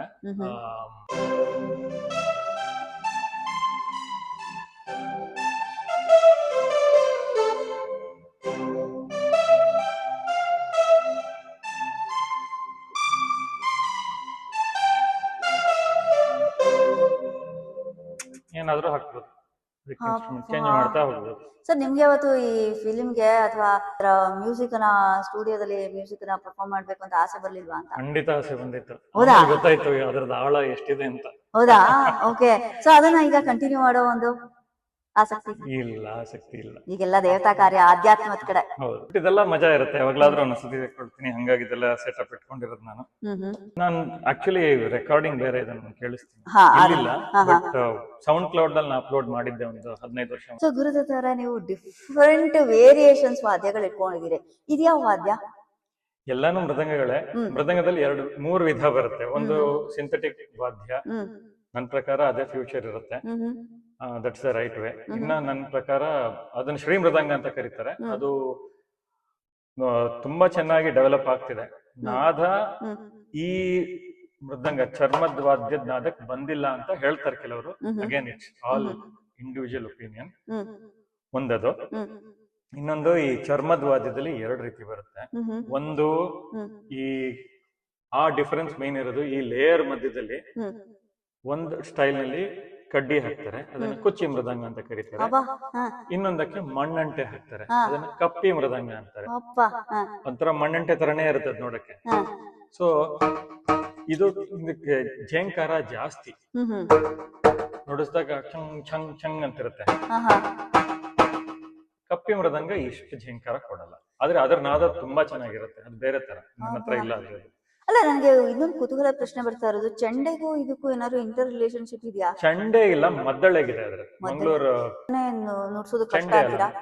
ಚಂಡೆ ತುಂಬಾ ಕಷ್ಟ. ಅದು ಇದು ಈ ರಿಸ್ಟ್ ತುಂಬಾ ಕೆಲಸ. ಅದು ಹಿಂಗ್ ಆ ಹೋಗ್ಬೇಕು, ಸ್ಟ್ರಿಂಗ್ಸ್ ಜೋದೆ ಮಾಡ್ತಾರಲ್ವಾ ಅದು? ಕಡ್ಡಿನಲ್ಲಿ ನುಡಿಸ್ತಾರಲ್ಲ, ಅದು ಈ ರಿಸ್ಟ್ ಪೊಸಿಷನ್ ತುಂಬಾ ಸ್ಟ್ರೆಂತ್ ಇರಬೇಕು. ಸ್ಟ್ರೆಂತ್ ಅನ್ನೋದಕ್ಕಿಂತ ಮಸಲ್ ಮೆಮೊರಿ ಫಾಸ್ಟ್ ಹೋಗುತ್ತಿರೋದು. ರೈಟ್ ಮೃದಂಗದಲ್ಲಿ ಬೆರಳುಗಳು. ರೈಟ್. ಸೊ ನೀವು ಅವಾಗ ಅವಾಗ ನೀರ್ ಅದ್ಕೊಂಡು ಇಲ್ಲಿ ಒರೆಸ್ತಾ ಇರ್ತೀರಾ, ಯಾಕೆ ಅಂತ ಗೊತ್ತಾಗ್ತಾ ಇರಲ್ಲ. ಇದು ಎಡ ಬೇಸ್ ಸೌಂಡ್ ತೆಗಿಯಕ್ಕೆ, ಇಲ್ಲಾಂದ್ರೆ ಅದೇ ನಮ್ ಚರ್ಮದ ತರ ನೀರ್ ಬಿದ್ದಾಗ ಅದು ಸ್ವಲ್ಪ ಹಿಗ್ಗತ್ತೆ. ಹಿಗ್ಗದಾಗ ಫಿಸಿಕ್ಸ್ ಪ್ರೆಷರ್ ಕಮ್ಮಿ ಆಗುತ್ತೆ, ಟೈಟ್ನಿಂಗ್ ಕಮ್ಮಿ ಆದಾಗ. ಹಿಗ್ಬಾರ್ದು ಕುಗ್ಬಾರ್ದು, ಸಮಾನವಾಗಿರ್ಬೇಕು ಅಂತ ಇದ್ರ ಅರ್ಥ. ರೈಟ್. ಈಗ ಇನ್ನೂ ಒಂದು ಪ್ರಶ್ನೆ ನನ್ಗೆ ಈಗ ಬರ್ತಾ ಇರೋದು, ಈ ಲೆಫ್ಟ್ ಹ್ಯಾಂಡ್ ಪ್ರಬಲರಾಗಿರ್ತಾರಲ್ಲ, ಲೆಫ್ಟ್ ಹ್ಯಾಂಡಿ ಪೀಪಲ್, ಅವರು ಇದನ್ನ ನುಡಿಸೋದ್ರೆ ಕ್ಲಿಷ್ಟ ಅನ್ಸಲ್ವಾ ಅವ್ರಿಗೆ ಅಂತ? ರಿವರ್ಸ್ ಆಗುತ್ತೆ, ಹಿಂಗ್ ಇಟ್ಕೊಳ್ತಾರೆ ಅವರು ಕೂತ್ಕೋಬೇಕಾದ್ರೆ. ಎಷ್ಟು ಈಸಿ ಲಾಜಿಕ್ ಇದು. ಸೊ ಆ ತರದ ಯಾರಾದ್ರೂ ಗಮನಿಸಿದ್ರಾ ನೀವು ನಿಮ್ಮ ಅನುಭವಕ್ಕೆ? ಇದಾರೆ ಟ್ರಿನಿಟಿನಲ್ಲಿ one of them is left hander. So ಅವ್ರ ಪಾಪ ವ್ಯತೆನ ಹೇಳ್ಕೊಂಡಿರ್ತಾರೆ ನಿಮ್ಗೆ. ಆಮೇಲೆ ನಮ್ಮ ಗುರುಗಳು ಅಂದ್ರೆ ಪರಮಗುರು ಅರ್ಜುನ್ ಕುಮಾರ್, ಅವರು ಲೆಫ್ಟ್ ಹ್ಯಾಂಡ್ ಮೃದಂಗ ಆರ್ಟಿಸ್ಟ್. ಓಕೆ. ಸೊ ಅವ್ರಿಗೆ ಜಾಸ್ತಿ ಬ್ರೈನ್ ಚೆನ್ನಾಗಿ ವರ್ಕ್ ಆಗ್ತಿರುತ್ತೆ, ಇದು ಇನ್ಸ್ಟ್ರೂಮೆಂಟ್ ಜಾಸ್ತಿ ಸಾಥ್ ಕೊಡ್ತಾ? ಗೊತ್ತಿಲ್ಲ, ನಮ್ ತಂದೆನೂ ಲೆಫ್ಟ್ ಹ್ಯಾಂಡರ್. ಸೊ ನೀವು ರೈಟ್ ಹ್ಯಾಂಡರ್ ಅಲ್ವಾ? ರೈಟ್. ನೀವು ಆಲ್ವೇಸ್ ರೈಟ್. ಸೊ ಈಗ ನಿಮ್ಮಿಂದ ಒಂದು ಝಲಕ್ ನೋಡೋ ಆಸೆ ನಮ್ಗೆ, ಭುವನೇಶ್ವರಿಯ ಹಾಡಿಗೆ. ನೀವು ಒಂದ್ ಪ್ರಶ್ನೆ ನಾನು ಉತ್ತರ ಕೊಡ್ಲಿಲ್ಲ. ಏನಂದ್ರೆ ಈ ಇಷ್ಟು ವಾದ್ಯಗಳು ಯಾಕೆ ಅಂತ ಕೇಳಿದ್ರಿ. ಇದೆಲ್ಲ ಬೇರೆ ಬೇರೆ ಶ್ರುತಿನಲ್ಲಿರುವಂತದ್ದು. ಇದು 1ನೇ ಮನೆ ಇದೆ, ಅಂತಿದೆ.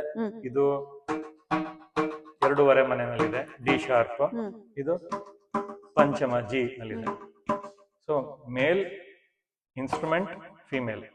ಸರ್ ಏನ್ ಸರ್ ಇದು ಮನೆಗಳು? 1 ಮನೆ, 2 ಮನೆ, 2.5 ಮನೆ, ಓ ಮೈ ಗಾಡ್.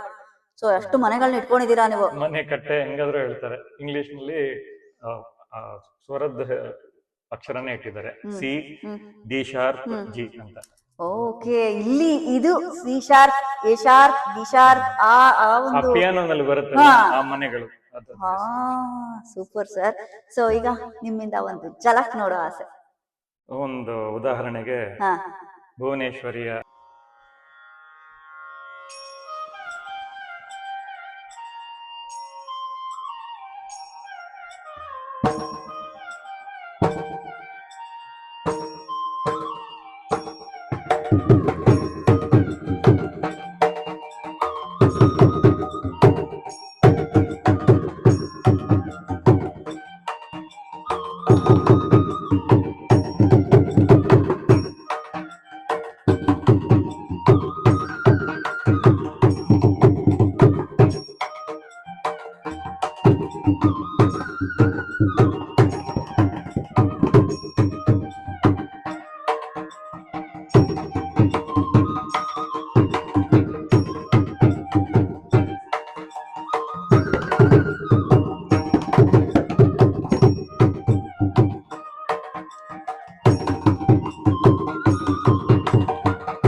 ವಾಹ್, ಕರ್ಣಗಳು ಪುನೀತವಾದ್ವು. ತಾಯಿ ಭುವನೇಶ್ವರಿ ಆರಾಧನೆ ನೀವು ನಿಮ್ಮ ವಾದ್ಯದ ಮುಖೇನ ಮಾಡಿಸ್ಬಿಟ್ರಿ. ಧನ್ಯೋಸ್ಮಿ ಗುರುದತ್ ಅವರೇ. Thank you so much. Company ನನಗೆ ಸಿಕ್ಕಿದ್ದ ಅವಕಾಶ, ಇಂಟರ್ವ್ಯೂ ಸಿಕ್ಕಿದ್ದೆ. ಇದನ್ನ ನಾನು ಇಂಟರ್ನೆಟ್ ಅಲ್ಲಿ ಪೋಸ್ಟ್ ಮಾಡಿದ್ದೆ ಅವಾಗ, ಸುಮಾರು 15-18 ವರ್ಷದ ಮಾತು. ಸೊ ನೀವು ಒಂದು ಟಿಪ್ಸ್ ನ ಕೊಡ್ತಾ ಇದ್ದೀರಾ ನಮ್ ಜೆನ್ಸಿ ಮಕ್ಳಿಗೆ.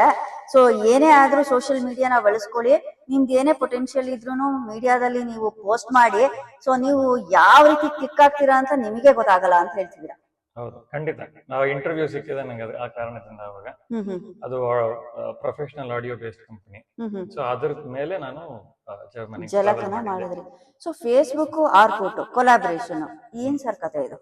ಇವಾಗ 2026 ನಲ್ಲಿ ಮಾತಾಡ್ಬೇಕಾದ್ರೆ ನಿಮಗೆ ಪ್ರತಿಯೊಂದು ಯೂಟ್ಯೂಬ್ ನಲ್ಲಿ, ಆಮೇಲೆ AI, ಎವ್ರಿಥಿಂಗ್, ಎಲ್ಲ ಇನ್ಫಾರ್ಮೇಶನ್ ನಿಮ್ಗೆ ರೆಡಿಯಾಗಿ ಸಿಗುತ್ತೆ. Instant information. Instant information. 20 ವರ್ಷ ಮುಂಚೆ ಕತೆ ಬೇರೆ ಇತ್ತು. ಸೊ ಬೇಸರ ಅನ್ಸುತ್ತೆ ನಿಮ್ಗೆ ಅದು ಸಿಕ್ಲಿಲ್ಲ ಅಂತ. ಅವಾಗ ಇಂಟರ್ನೆಟ್ ಇರ್ತಿದ್ ಕಷ್ಟ. ಅವಾಗ ಕರೆಕ್ಟ್, ವಿರಳ ಅದು. ಬೇರೆ ತರ ಮೋಡಮ್ ಇಟ್ಕೊಂಡು ಹ್ಮ್ ಹ್ಮ್ ಆ ಡೈಲ್ ಇನ್ ಮೋಡಮ್ ವಾವ್. ಶಬ್ದ ಬರೋದಲ್ಲ ಹಾ. ಆ ತರ ಇಂಟರ್ನೆಟ್ ಇರ್ತಿದ್ದು. ಹಾ. ಸೊ ಅವಾಗ ಹಾ. ಈ ಸಾಫ್ಟ್ವೇರ್ ಅಂತೂ ಇದೆ, ಹ್ಮ್. ಉಪಯೋಗಿಸಕ್ ಬರಲ್ಲ. ಹ್ಮ್ ಅವಾಗ ಹಂಗೆ ಹುಡುಕ್ತಾ ಇರ್ಬೇಕಾದ್ರೆ ಈ ಆರ್ಕುಟ್ ಅಂತ ಅವಾಗಿತ್ತು, ಫೇಸ್ಬುಕ್ಗೂ ಮುಂಚೆ. ಹ್ಮ್. ಅವಾಗ ಒಂದು ಗುಂಪ್ ಇತ್ತು ಅದ್ರಲ್ಲಿ, ಒಂದು ಹ್ಮ್. Close group. ಹ್ಮ್ ಎಲ್ಲರೂ ಅವ್ರವ್ರದ್ದು ಸಂಗೀತ ಏನೋ ಈ ಜಿಂಗಲ್ಸ್ ಮಾಡಿ ಪೋಸ್ಟ್ ಮಾಡೋರು, ಹ್ಮ್ ಇನ್ನೊಂದ್ 4 ಜನ ರಿವ್ಯೂ ಮಾಡೋರು ಅದನ್ನ. ಹ್ಮ್ ಆ ಗುಂಪಿಗೆ ಸೇರ್ಕೊಂಡು ನಾವು ಒಂದು ಅವ್ರು ಏನೇನು ಹಂಚ್ಕೊಳ್ತಿದ್ರು ಅದನ್ನ ಕಲ್ತ್ಕೊಂಡು ನಾವು ಪ್ರಯೋಗ ಮಾಡ್ತಿದ್ವಿ ಅವಾಗ. ನನ್ಗೆ ತುಂಬಾ ಇಷ್ಟ ಆಗಿದ್ದು ನಿಮ್ಮ ಹಂಬಲ್ನೆಸ್, ಕೈಂಡ್ನೆಸ್.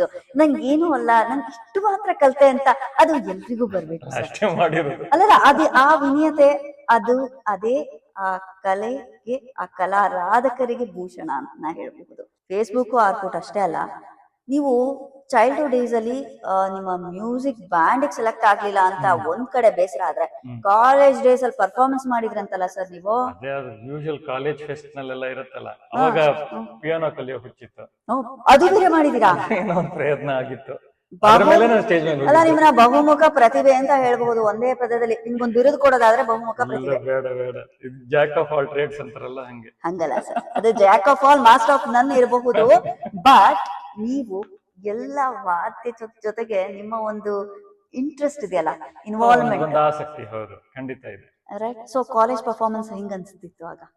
ಏನೋದು ಒಂಥರ ಅದು ಟೀನೇಜ್ ಒಂದು ಇರುತ್ತಲ್ಲ ಜೋಶ್, ಆ ಜೋಶ್ ನಲ್ಲಿ ಏನೇನೋ ಮಾಡಿ ಸ್ಟೇಜ್ ಮೇಲೆ ಏನೋ ಹಾಡು, ಫ್ಯೂಷನ್, ಅವಾಗೆಲ್ಲ ಅದೆಲ್ಲ ಮಾಡ್ತಿದ್ದೆ. ಸೊ ಇವಾಗ ಹಂಗ ಅನ್ಸಲ್ಲ. ಇವಾಗ ಫ್ಯೂಷನ್ ಮಾಡಕ್ ಖಂಡಿತ ಇಷ್ಟ ಆಗಲ್ಲ, ಕೇಳಕ್ಕೂ ಇಷ್ಟ ಆಗಲ್ಲ. ಸೊ ಮಾಡಿದೀರಾ ನೀವು ಫ್ಯೂಷನ್ಸ್ ಎಲ್ಲ? ಏನೇನೋ ಮಾಡಿದೀನಿ. ಆ ಏಜ್ ಆತರ ಮಾಡ್ಸುತ್ತೆ ಅಂತೀರಾ? ಇರ್ಬೋದು.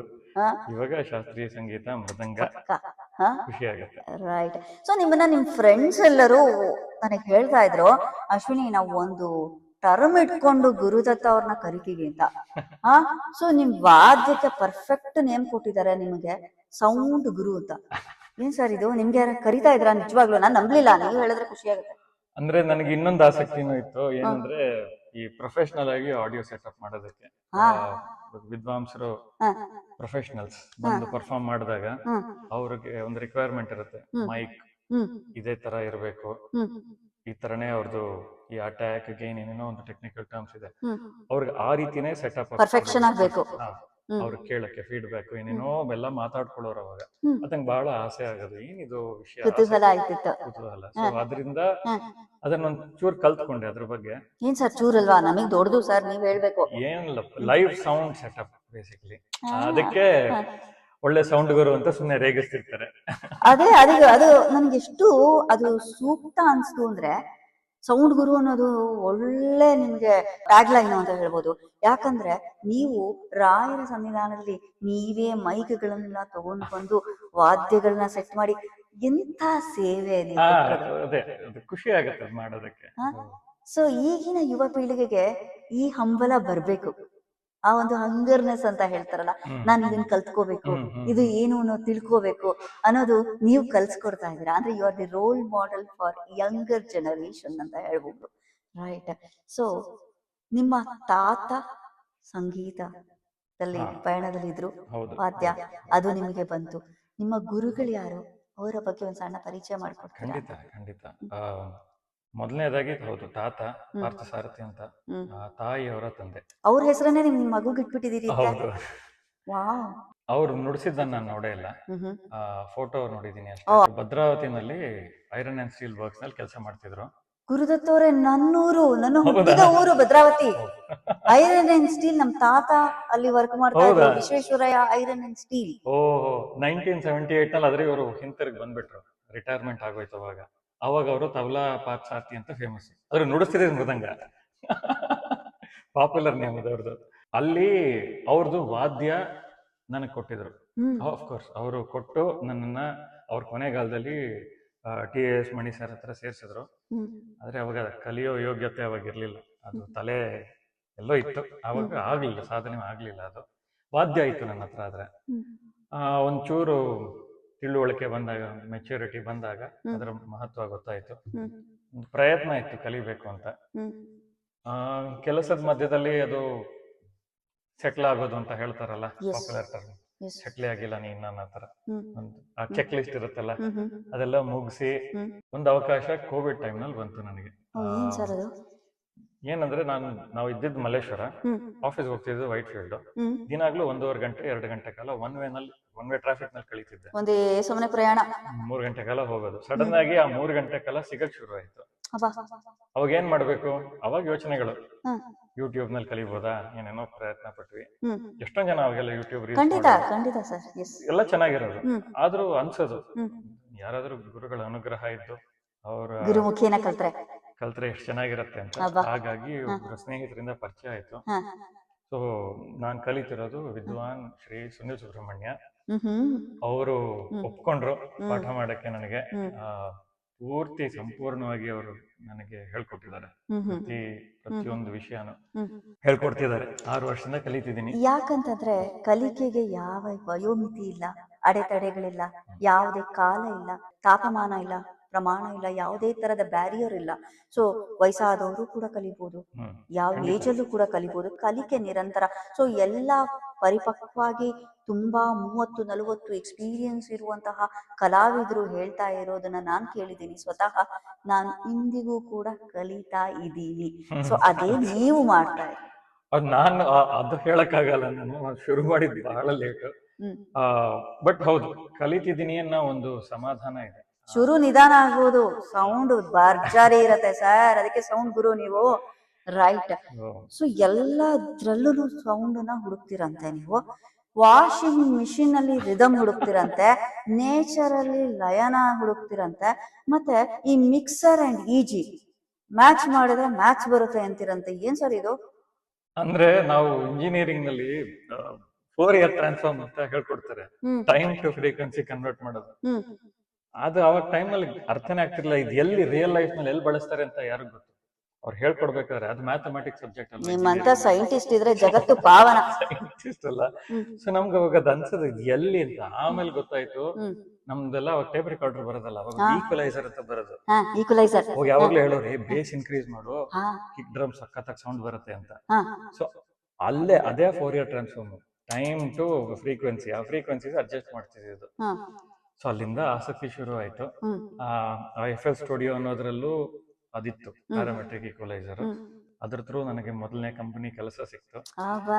ಆಮೇಲೆ ಇವಾಗ ಲೈವ್ ಸೌಂಡ್. ಸೊ ಅದು ನಡೀತಿದೆ ಪ್ಯಾರಲಲ್ ಆಗಿ ಮೃದಂಗದ ಜೊತೆ. ಯಾಕಂದ್ರೆ ಮೃದಂಗನು ಅಲ್ಟಿಮೇಟ್ಲಿ ನುಡಿಸಿದಾಗ ಚೆನ್ನಾಗಿ ಕೇಳಬೇಕು ಅನ್ನೋದೊಂದು ಅಲ್ವಾ. ಸಂಗೀತ ಕೇಳ್ಬೇಕಾದ್ರೆ ಚೆನ್ನಾಗಿ ಕಿವಿಗೆ ಚೆನ್ನಾಗಿ ಬೀಳ್ಬೇಕು, ಅದು ಎಲ್ಲ ಬ್ಯಾಲೆನ್ಸ್ಡ್ ಆಗಿರ್ಬೇಕು, ಕಿವಿ ಕ್ಲೀನ್ ಮಾಡ್ಕೊಂಡಿರ್ಬೇಕು. ಬಟ್ ಹಂಗಾಗಿ ಟೆಕ್ನಿಕಾಲಿಟೀಸ್ ಆಫ್ ಸೌಂಡ್ ಕೂಡ ಆಸಕ್ತಿ ಇದೆ. ಅದು ಒಂದು ಸ್ವಲ್ಪ ಆಗಾಗ ಟೈಮ್ ಸಿಕ್ಕಿದಾಗ ಇನ್ನೊಂದು ಪ್ರಯೋಗ ಮಾಡ್ತಿರ್ತೀನಿ. ಸೊ ಇದು ಒಂಥರ ಮೆಡಿಟೇಷನ್ ಅನ್ಸುತ್ತೆ. ನಿಮ್ಗೆ ಏನ್ ಅನ್ಸುತ್ತೆ? ಮೆಡಿಟೇಷನ್ ಅನ್ನೋದು ಗೊತ್ತಿಲ್ಲ, ಅನ್ವೈಂಡ್ ಅಂತೂ ಆಗ್ತೀನಿ, ಖುಷಿ ಆಗತ್ತೆ. ಸೊ ನಿಮ್ದೊಂದು ಫಾರ್ಮುಲಾ ಇದೆ, music is equal to math plus spirituality. ಇದು ಒಂಥರ A+B² is equal to A² + 2AB + B² ಅನ್ನೋಷ್ಟು ಸಂತೃಪ್ತಿ ಆಯ್ತು ನನ್ಗೆ. ಸೊ ಏನ್ ಸರ್ ಇದು ಕತೆ? ಗೊತ್ತಿಲ್ಲ. ಅಲ್ಲ, ನಿಮ್ ಫಾರ್ಮುಲಾ ನೀವ್ ಎಕ್ಸ್ಪ್ಲೈನ್ ಮಾಡಿದ್ರೆ ಖುಷಿ ಆಗುತ್ತೆ ನಮ್ಗೆ. ದೇವರ ಸೇವೆ ಪೂಜೆ ಮಾಡ್ತಾರೆ ಅಲ್ವಾ, ಬೇರೆ ಬೇರೆ ವಿಧಗಳಿದೆ. ನಾನು ಮೃದಂಗ ನುಡಿಸೋದನ್ನು ಆ ಕ್ಯಾಟಗರಿಗೆ ತಗೊಂಡ್ಬರ್ತೀನಿ. ಪೂಜೆ ಮಾಡೋದು ಅನ್ನೋದೇ ಆ ಉದ್ದೇಶದಲ್ಲೇ ನುಡಿಸ್ತೀನಿ. ಹಂಗಾಗಿ ಅದೇ ರಾಯರ ಸೇವೆ ಮಾಡ್ಬೇಕಾದ್ರೆ ಖುಷಿ ಆಗತ್ತೆ ಮಾಡಕ್ಕೆ. That's part of my spirituality. ಒಂದ್ 20 ಸೆಕೆಂಡ್ ಕೊಟ್ರೆ ತನಿ ಆವರ್ತನೆ ಯಾವ ರೀತಿ ಪರ್ಫಾರ್ಮ್ ಮಾಡ್ಬೋದು? ಒಂದ್ 2 ನಿಮಿಷ ಸುಮ್ನೆ ಒಂದು ಆದಿ ತಾಳದ್ದೊಂದು 1 ನಿಮಿಷ ತೋರಿಸ್ತೀನಿ. ನಾನ್ ನುಡಿಸೋ ಅಂತದ್ರಲ್ಲಿ ಒಂದು ಸಿಂಪಲ್ ನಡೆ, ಉರುಟು, ಮೋರ, ಮುಕ್ತಾಯ ಅಂತ ಒಂದು ಫ್ಲಾಶ್. ಇವೆರಡು ಪರಿಚಯ ತುಂಬಾ ಆಳವಾಗಿ ನಮ್ಗಾಯ್ತು ಇವತ್ತು. ಸೊ ನಡೆ ಆಗ್ಲೇ ನಿಮಗೆ ತೋರಿಸಿದೀನಿ.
ಕರ್ಣಗಳು ಪುನೀತವಾದವು.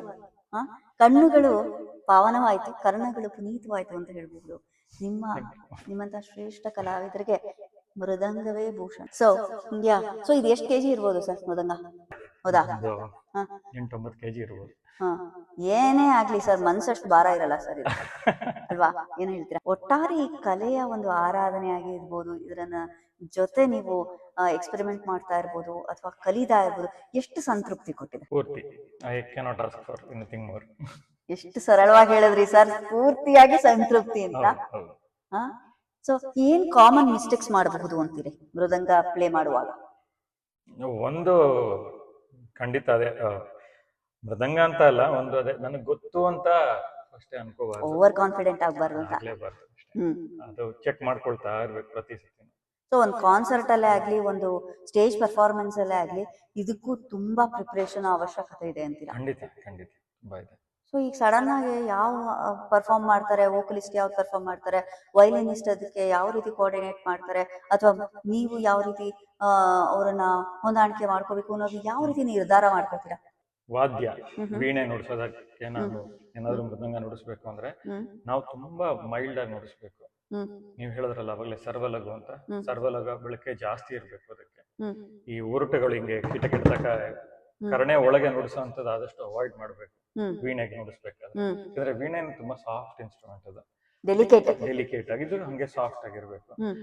ಇಲ್ಲಾಂದ್ರೆ ಇವಾಗ ಗಂಡಸರದು ಕೆಲವರು ಧ್ವನಿ ಜೋರಾಗಿರುತ್ತೆ, ಡೀಪ್ ವಾಯ್ಸ್, ಬ್ಯಾರಿಟೋನ್ ವಾಯ್ಸ್ ಅಂತ ಇಂಗ್ಲಿಷ್ ನಲ್ಲಿ ಹೇಳ್ತಾರೆ, ಅಂತದಕ್ಕೆಲ್ಲ ವಾದ್ಯ ಸ್ವಲ್ಪ ಜೋರಾಗಿ ನುಡಿಸಬಹುದು. ಅದು ಹೊಂದತ್ತೆ, ಮಿಕ್ಸ್ ಅಂತ ಹೇಳ್ತಾರಲ್ಲ, ಫೈನಲ್ ಮಿಕ್ಸ್ ನಲ್ಲಿ ಹೊಂದತ್ತೆ. ಫೀಮೇಲ್ ವಾಯ್ಸ್ ಹೆಚ್ಚಿನ ಮನೆ ಜಿ ಶಾರ್ಪ್ ಅನ್ನೋ ತರದಕ್ಕೆ, ಅದಕ್ಕೂ ಅಷ್ಟೇ ಬೇರೆ ವಾದ್ಯ ಇರುತ್ತೆ ಅದಕ್ಕೆ, ಅದು ಸಾಫ್ಟ್ ಆಗಿ ನುಡಿಸ್ಬೇಕು. ಚಚ್ಚಿ ನುಡಿಸೋದು ಚೆನ್ನಾಗಿ ಹೊಂದಲ್ಲ. ಸೊ ಈ ಮಕ್ಳು ನುಡಿಸ್ಬೇಕಾದ್ರೂ ಅವ್ರಿಗೂ ಸೇಮ್ ಮೃದಂಗನ ಅಥವಾ ಅವ್ರಿಗೆ ಅವ್ರ ಸೈಜಿಗೆ ಬೇರೆ ಸಿಗುತ್ತಾ? ಬೇರೆ ಬೇಕು, ಯಾಕಂದ್ರೆ ಅದು ಕಾಲ್ ಮೇಲೆ ಇಟ್ಕೋಬೇಕಲ್ವಾ, ಅದು ಕಾಲ್ ನೋವು ಮತ್ತೆ, ಹಂಗಾಗಿ ಲೈಟ್ ಆಗಿರ್ಬೇಕು. ಇನ್ನೊಂದು ನಾನು ಒಬ್ಬರನ್ನ ನೋಡಿ ನಾನೊಂದು ಪ್ರಯತ್ನ ಮಾಡ್ಕೊಂಡಿದ್ದೀನಿ. ಯೂಶಲಿ ಮೃದಂಗ ಬರೋದು ಬಾರ್ ನಲ್ಲಿ ಕನೆಕ್ಟ್ ಆಗಿರುತ್ತೆ, ಮುಚ್ಚಿಗೆಗಳು ಇಲ್ಲಿಂದ ಇಲ್ಲಿಗೆ ಹೆಣದಿರ್ತಾರೆ ಅದನ್ನ ಈ ತರದ್ರಲ್ಲಿ. ಅದು ನಮ್ಮ ದೇಶದಲ್ಲಿ ಅದನ್ನ ಮೇಂಟೈನ್ ಮಾಡೋದು ಸುಲಭ. ಈ ತರ ಎಕ್ಸ್ಟ್ರೀಮ್ ಟೆಂಪರೇಚರ್ಸ್ ನಲ್ಲಿ ಇದ್ದಾಗ ಶ್ರುತಿ ಹೋಗ್ತಾ ಇರುತ್ತೆ, ನಾವು ಆ ಬಾರ್ ನ ಎಳ್ಕೊಳ್ಳೋ ಕೆಪಾಸಿಟಿ, ಆ ಟೆಕ್ನಿಕ್ ನಮಗ್ ಗೊತ್ತಿರಲ್ಲ. ಅದು ಸ್ವಲ್ಪ ಶಕ್ತಿನೂ ಬೇಕು, ಟೆಕ್ನಿಕ್ ಬೇಕು. ವಾದ್ಯ ಮೇಂಟೈನ್ ಮಾಡೋದ್ ಕಷ್ಟ. ಇಲ್ಲ, ನನಗೂ ಇಲ್ಲ. ಸೊ ಅದಕ್ಕೆ ಅದೊಂದು ಹುಕ್ ಬರುತ್ತೆ, ನಿಮ್ಗೆ ಹುಕ್ ತರ ಕೂಡ್ಸೋದು, ಅದು ಬಹಳ ಈಸಿ ಟ್ಯೂನ್ ಮಾಡಕ್ಕೆ, ಮೇಂಟೈನಿಂಗ್ ಈಸಿ. ಅದು ಹತ್ರ ಯಾವ್ದು ಆ ತರದಿಲ್ಲ. ಸೊ ಏನಂದ್ರೆ ಅದರದ್ದು ಪ್ರಾಬ್ಲಮ್, ಆ ಹುಕ್ ಹಿಂಗೆ ಅದು ಕಬ್ಬಣ ಹಿಂಗ್ ಹುಕ್ ತರ ಕೂತಿರುತ್ತೆ, ಅದ್ ನೋಡಿಸ್ಬೇಕಾದ್ರೆ ಇಲ್ಲಿ ಏಟ್ ಬಿದ್ರೆ ಸಖತ್ತು ನೋವುತ್ತೆ ಅದು. ನಾ ಅದಕ್ಕೆ ಏನ್ ಮಾಡಿದೆ, ಹೈಬ್ರಿಡ್ ಸಿಸ್ಟಮ್ ಮಾಡಿದೆ. ಅಫ್ಕೋರ್ಸ್ ನಾನ್ ನೋಡಿ ಒಬ್ರ ಹತ್ರ ಕಲ್ತ್ಕೊಂಡ್ ಮಾಡಿದ್ದು. ಇಲ್ಲಿ ನಾನು ಬೋಲ್ಟ್ ಇಟ್ಕೊಂಡಿದೀನಿ, ಆದ್ರೆ ಇದು ರಿಂಗ್ ಬೋಲ್ಟ್ ಹಾಕಿದೀನಿ. ಇಲ್ಲಿ ಬಾರ್ ಏನ್ ಉಪಯೋಗಿಸ್ತಾರೋ ಅದೇನೆ, ಈ ತರ ಹೆಣದಿದೀನಿ ನಾನು ಬೇರೆ ತರ. ಇದನ್ನ ನಾನೇ ಮಾಡ್ತೀನಿ, ಇಲ್ಲಿ ಮನೆಯಲ್ಲೇ ಮಾಡಿದ್ದು. ಇದಾಗ್ಲಿ ಬಿಗ್ ಗ್ರೌಂಡ್ ಸರ್, ಬಿಕಾಸ್ ಈ ತರ ಒಂದು ಆಸಕ್ತಿ, ಅದ್ರ ಜೊತೆ ನಿಮ್ಮ ಇನ್ವಾಲ್ವ್ಮೆಂಟ್ ಇದೆಯಲ್ಲ, ನೀವು ಅದ್ರಲ್ಲಿ ಒಂದಾಗಿದ್ದೀರಿ ಅಂತ ಹೇಳ್ಕೊಳಕ್ಕೇನೆ ಖುಷಿ ಆಗತ್ತೆ ನೋಡಿ. ಉದಾಹರಣೆ ಇದು ಬೋಲ್ಟ್ ನ ಹೇಳಿದ್ದು, ಹುಕ್ ಬರುತ್ತೆ ನೋಡಿ, ಇದು ತಾಕಿದ್ರೆ ಹೊಡಿಬೇಕಾದ್ರೆ ತುಂಬಾ ನೋವುತ್ತೆ. ನೀವು ಕೇಳಿದ್ರಲ್ಲ ಮಕ್ಕಳಿಗೆ ಅನ್ನೋದು, ಮಕ್ಕಳಿಗೂ ಇದೆ ಸಮಸ್ಯೆ. ಇದಕ್ಕೆ ಒಂದ್ಸತಿ ಕೈ ತಾಕಿದ ತಕ್ಷಣ ಅವ್ರ ಮೋಟಿವೇಶನ್ ಹೋಗ್ಬಿಡುತ್ತೆ, ನಾನು ನುಡ್ಸಲ್ಲ ಅಂತಾನೆ ಅವ್ರು ಹೇಳೋದು, ನೋವತ್ತೆ ಅಂತ. ಹಂಗಾಗಿ ಇದಾದ್ರೆ ಇದು ಹಗ್ಗ ತರ ಅಲ್ವಾ, ಇದು ನೋವಲ್ಲ. ಹಂಗಾಗಿ but at the same time the merit of tuning it easy. Spanner ಇಟ್ಕೊಂಡು ಟ್ಯೂನ್ ಮಾಡ್ಬಿಡ್ಬೋದು, ಬಾರ್ ಎಳಿಯ. ಅದೇ ನಾನು ನೋಡಿದೆ, ಒಂದು ಸ್ಪ್ಯಾನರ್ ಕಿಟ್ಟೆ ಇದೆ ನಿಮ್ಮ ಹತ್ರ ಫುಲ್ಲು. ಸ್ಪ್ಯಾನರ್ ಗಳು ಯಾರಾದ್ರೂ ಏನೋ ರಿಪೇರಿ ಬರ್ಬೇಕು ಅಂದ್ರೆ ಗುರುದತ್ ಸರ್ ಹತ್ರ ಇಸ್ಕೊಂಡ್ಬಿಡ್ಬೋದಲ್ಲ ಸ್ಪ್ಯಾನರ್ ಗಳ ಒಂದು ಸಲಕರಣೆಗಳನ್ನ. ಆದ್ರೆ ನಾನು ಎಕ್ಸ್ಪೆರಿಮೆಂಟ್ ಮಾಡ್ತಿದ್ದೆ. ಇದೊಂದ್ ಸೈಜ್ ಇದೆ ಬೋಲ್ಟ್, ಇದು ಇನ್ನೊಂದ್ ಸೈಜ್ ಇದೆ, ಇದಿನ್ನೊಂದಿದೆ. ನಂದು ಎಕ್ಸ್ಪೆರಿಮೆಂಟ್ ನಡೀತಿರುತ್ತೆ, ನಾನೇನ್ ಪೂರ್ತಿ ಕಲ್ತಿಲ್ಲ. ಇದು ಅದು ನಮ್ದೇ, ನಾವೇ ನೋಡ್ಕೊಳ್ತೀವಲ್ಲ, DIY ಅಂತಾರಲ್ಲ, ಅದರ ಡೂ ಇಟ್ ಯುವರ್ ಸೆಲ್ಫ್. ಇಲ್ಲ, ಅದು ಬೇರೆ ಆಪ್ಷನ್ ಇಲ್ಲ. ಎಲ್ಲಿ ಇದನ್ನ ಇಂಡಿಯಾ ಕಳಿಸಿ ಅಲ್ಲಿಂದ ತರಿಸಿ ಎಲ್ಲಾ ಸರ್ಕಸ್ ಅದು ಆಗಲ್ಲ. ಯಾರೇ ಏನೇ ಡೌಟ್ಸ್ ಇದ್ರು ಗುರುದತ್ ಸರ್ ಅವ್ರನ್ನ ಕಾಂಟ್ಯಾಕ್ಟ್ ಮಾಡಿ ವಾದ್ಯದ ಒಂದು ಕ್ಲಾರಿಫಿಕೇಶನ್ ಕೊಡ್ತಾರೆ. ಸೊ ನೀವೆಲ್ಲ ಸೋಷಿಯಲ್ ಮೀಡಿಯಾದಲ್ಲಿ ಕಾಣಿಸ್ಕೊಂತೀರಾ? ನಾನು ಸೋಷಿಯಲ್ ಮೀಡಿಯಾನಲ್ಲೇ ಇಲ್ಲ. ಹೌದಾ? ಓಕೆ. ಫೇಸ್ಬುಕ್ ಆರ್ಕೌಟ್ ಎಲ್ಲ ಮಾಡ್ತೀರಲ್ಲ ಸರ್? ಅವಾಗ ಅದು 18-19 ವಯಸ್ಸಿನಲ್ಲಿ. ಈಗ ಕ್ರೇಜ್ ಇಲ್ಲ ಅಂತೀರಿ? ಖಂಡಿತ ಇಲ್ಲ. ರೈಟ್. ಸೊ ಲೆಜೆಂಡರಿ ಆರ್ಟಿಸ್ಟ್ ಅಂತ ಅನಿಸ್ಕೋಬೇಕಾದ್ರೆ ಕಂಟಿನ್ಯೂಸ್ ಪ್ರಾಕ್ಟೀಸ್ ಅಂಡ್ ಡೆಡಿಕೇಶನ್ ತುಂಬಾ ಮುಖ್ಯ ಅಂತ ಎಲ್ಲರೂ ಹೇಳೋದು. ನಿಮ್ ಪ್ರಕಾರ ಏನು? ಖಂಡಿತ consistency, discipline hmm and of course spiritual path. ಬರೀ ಟೆಕ್ನಿಕ್ ಇದ್ರೆ ಸಾಲಲ್ಲ, ಅಟ್ಲೀಸ್ಟ್ ಕರ್ನಾಟಕ ಶಾಸ್ತ್ರೀಯ ಸಂಗೀತದಲ್ಲಿ ಅದೊಂದು ನಂಬಿಕೆ ಇರಬೇಕು. ರೈಟ್. ಸುಪ್ರೀಂ ಸೊ ನಾನು ಎಲ್ಲ ಸಾಧಕರಿಗೂ ಕೊನೆಯದಾಗ ಒಂದು ಪ್ರಶ್ನೆ ಕೇಳ್ತೀನಿ, ಕಟ್ಟ ಕಡೆಯ ಪ್ರಶ್ನೆ. ನಿಮ್ಮ ಈ ಸಂದರ್ಶನ ವೈಯಕ್ತಿಕವಾಗಿ ಗುರುದತ್ ಸರ್ ನಿಮ್ಗೆ ಹೇಗೆ ಅನ್ನಿಸ್ತು? ಬಹಳ ಖುಷಿ ಆಯ್ತು ಅಶ್ವಿನಿ. ನಾನು ಯಾವತ್ತೂ ಇಷ್ಟು ವಿಷಯಗಳು ನಾನು ಹಂಚ್ಕೊಂಡಿರ್ಲಿಲ್ಲ ಯಾರ ಹತ್ರನೂ. ಬಹಳ ಖುಷಿ ಆಯ್ತು. ಸೊ ನಿಮ್ಗೊಂದು ಜರ್ನಿ ರೀಕ್ಯಾಪ್ ಆಯ್ತು. ಜರ್ನಿ ರೀಕ್ಯಾಪ್ ಆಯ್ತು. ಹೌದು, ವಾದ್ಯದ ಸಾಧನೆ ಇಲ್ಲ ಅಂದ್ರೂ ಆ ಜರ್ನಿ ತುಂಬಾ ಸಂತೃಪ್ತಿಯಾಗಿತ್ತು. ಅಂದ್ರೆ ನಮ್ಮ ಕನ್ನಡದಲ್ಲಿ ಒಂದು ಗಾದೆ ಇದೆ, ತುಂಬಿದ ಕೂಡ ತುಳುಕೋದಿಲ್ಲ ಅಂತ. ಸೊ ಅದಕ್ಕೆ ನೀವೇ ನಿದರ್ಶನ. ಯಾಕಂದ್ರೆ ಸೊ ಸರಳತೆ, ಸಜ್ಜನಿಕೆ ಒಂದು ಸ್ವಭಾವತೆ ನಿಮ್ಮಲ್ಲಿದೆ. ಯಾಕಂದ್ರೆ ಏನೇ ಒಂದು ಸಾಧನೆ ಮಾಡಿದ್ರು ನಾನು ಏನು ಮಾಡಿದಲ್ಲ, ಅಲ್ಪ ಪ್ರಮಾಣ ಅಷ್ಟೇ ಅಂತ ಒಂದು ಹೇಳ್ಕೊಳ್ಳೋ ಒಂದು ಸರಳತೆ ಇದೆಯಲ್ಲ, ಅದು ಎಲ್ರಿಗೂ ಬರಲ್ಲ. ಅದು ನಾವು ಕಲ್ತ್ಕೊಂಡ್ವಿ ನಿಮ್ಮಿಂದ ಇವತ್ತು. ಸೊ ನನಗಂತೂ ಒಟ್ಟಾರೆ ತುಂಬಾ ಖುಷಿ ಆಯ್ತು. ಒಂದು ತೃಪ್ತಿ ನನಗೆ ಇವತ್ತು ಏನ್ ಅನ್ಸುತ್ತೆ ಅಂದ್ರೆ, ನಮ್ಮ ಚಾನೆಲ್ಗೆ ಒಂದು ಒಳ್ಳೆ ಅವಕಾಶ ಇದು ದೊರೆತಿರೋದು. ಮೃದಂಗ ಕಲಾವಿದರನ್ನ ಪರಿಚಯಿಸೋದು ಒಂದು, ಅಂಡ್ ವಾದ್ಯದ ಪರಿಚಯ ಜೊತೆಗೆ ಮೃದಂಗ ಜೊತೆಗೆ ಹಲವಾರು ಸಿಸ್ಟಮ್ ಇದೆ, ಏನೇನೆಲ್ಲ ಪರ್ಫಾರ್ಮ್ ಮಾಡೋದಕ್ಕೆ ಎಷ್ಟೆಲ್ಲ ಸಾಹಸ ಮಾಡ್ಬೇಕಾಗತ್ತೆ ಅನ್ನೋ ಎಲ್ಲ ಕತೆ ಹಿನ್ನೆಲೆ ಒಂದು ABC ಇಂದ Z ತನಕನೂ ಕೂಡ ನೀವು ಕ್ಲೀನ್ ಆಗಿ ಎಳೆ ಎಳೆಯಾಗಿ ಬಿಡಿಸ್ಕೊಟ್ರಿ. ನಮ್ಗೆ ನಾವು ಹಲವಾರು ವಾದ್ಯಗಾರರನ್ನ ಪರಿಚಯ ಮಾಡಿದೀವಿ, ಮ್ಯೂಸಿಷಿಯನ್ಸ್ ನ ಪರಿಚಯ ಮಾಡಿದೀವಿ, ಸಂಗೀತಗಾರರನ್ನ. ಇವತ್ತು ಶ್ರೇಷ್ಠ ಮೃದಂಗ ವಾದಕರನ್ನ, ಅವರ ಪರಿಚಯ ಜೊತೆಗೆ ವಾದ್ಯದ ಪರಿಚಯ ನಮ್ಗೆ ತುಂಬಾ ಹೆಮ್ಮೆ ಕೊಟ್ಟಿದೆ, ತೃಪ್ತಿ ಕೊಟ್ಟಿದೆ. ಸೊ ನಿಮಗೆ ಏನ್ ಹೇಳೋದಕ್ಕೆ ಸಾಧ್ಯ? ಕಲಾ ಸರಸ್ವತಿ ಆ ಒಂದು ಗೀರ್ವಾಣಿಯೇ ನಿಮ್ಮ ನಾಲಿಗೆನಲ್ಲಿ ತಕ್ಕಿಟ ತಕ್ಕಿಟ ತೋಮ್ ಅಂತ ಹೇಳುವ ಒಂದು ಶಕ್ತಿನ ನೀವು ಪಡ್ಕೊಂಡಿದ್ದೀರಾ. ಸೊ ನಿಮ್ಗೆ ಆ ನಾರಾಯಣನ ಕೃಪೆ ಇದೆ, ದತ್ತಾತ್ರೇಯರ ಒಂದು ಕೃಪಾ ಕಟಾಕ್ಷ ಇದೆ, ಸೊ ತಾಯಿ ಅನುಗ್ರಹ ಇದೆ. ಸದಾ ಹೀಗೆ ನೀವು ಮೃದಂಗದ ಒಟ್ಟಿಗೆ ಒಂದಾಗಿ ನಲಿದಾಡಿ. We wish you good luck and all the best, sir. Thank you so much.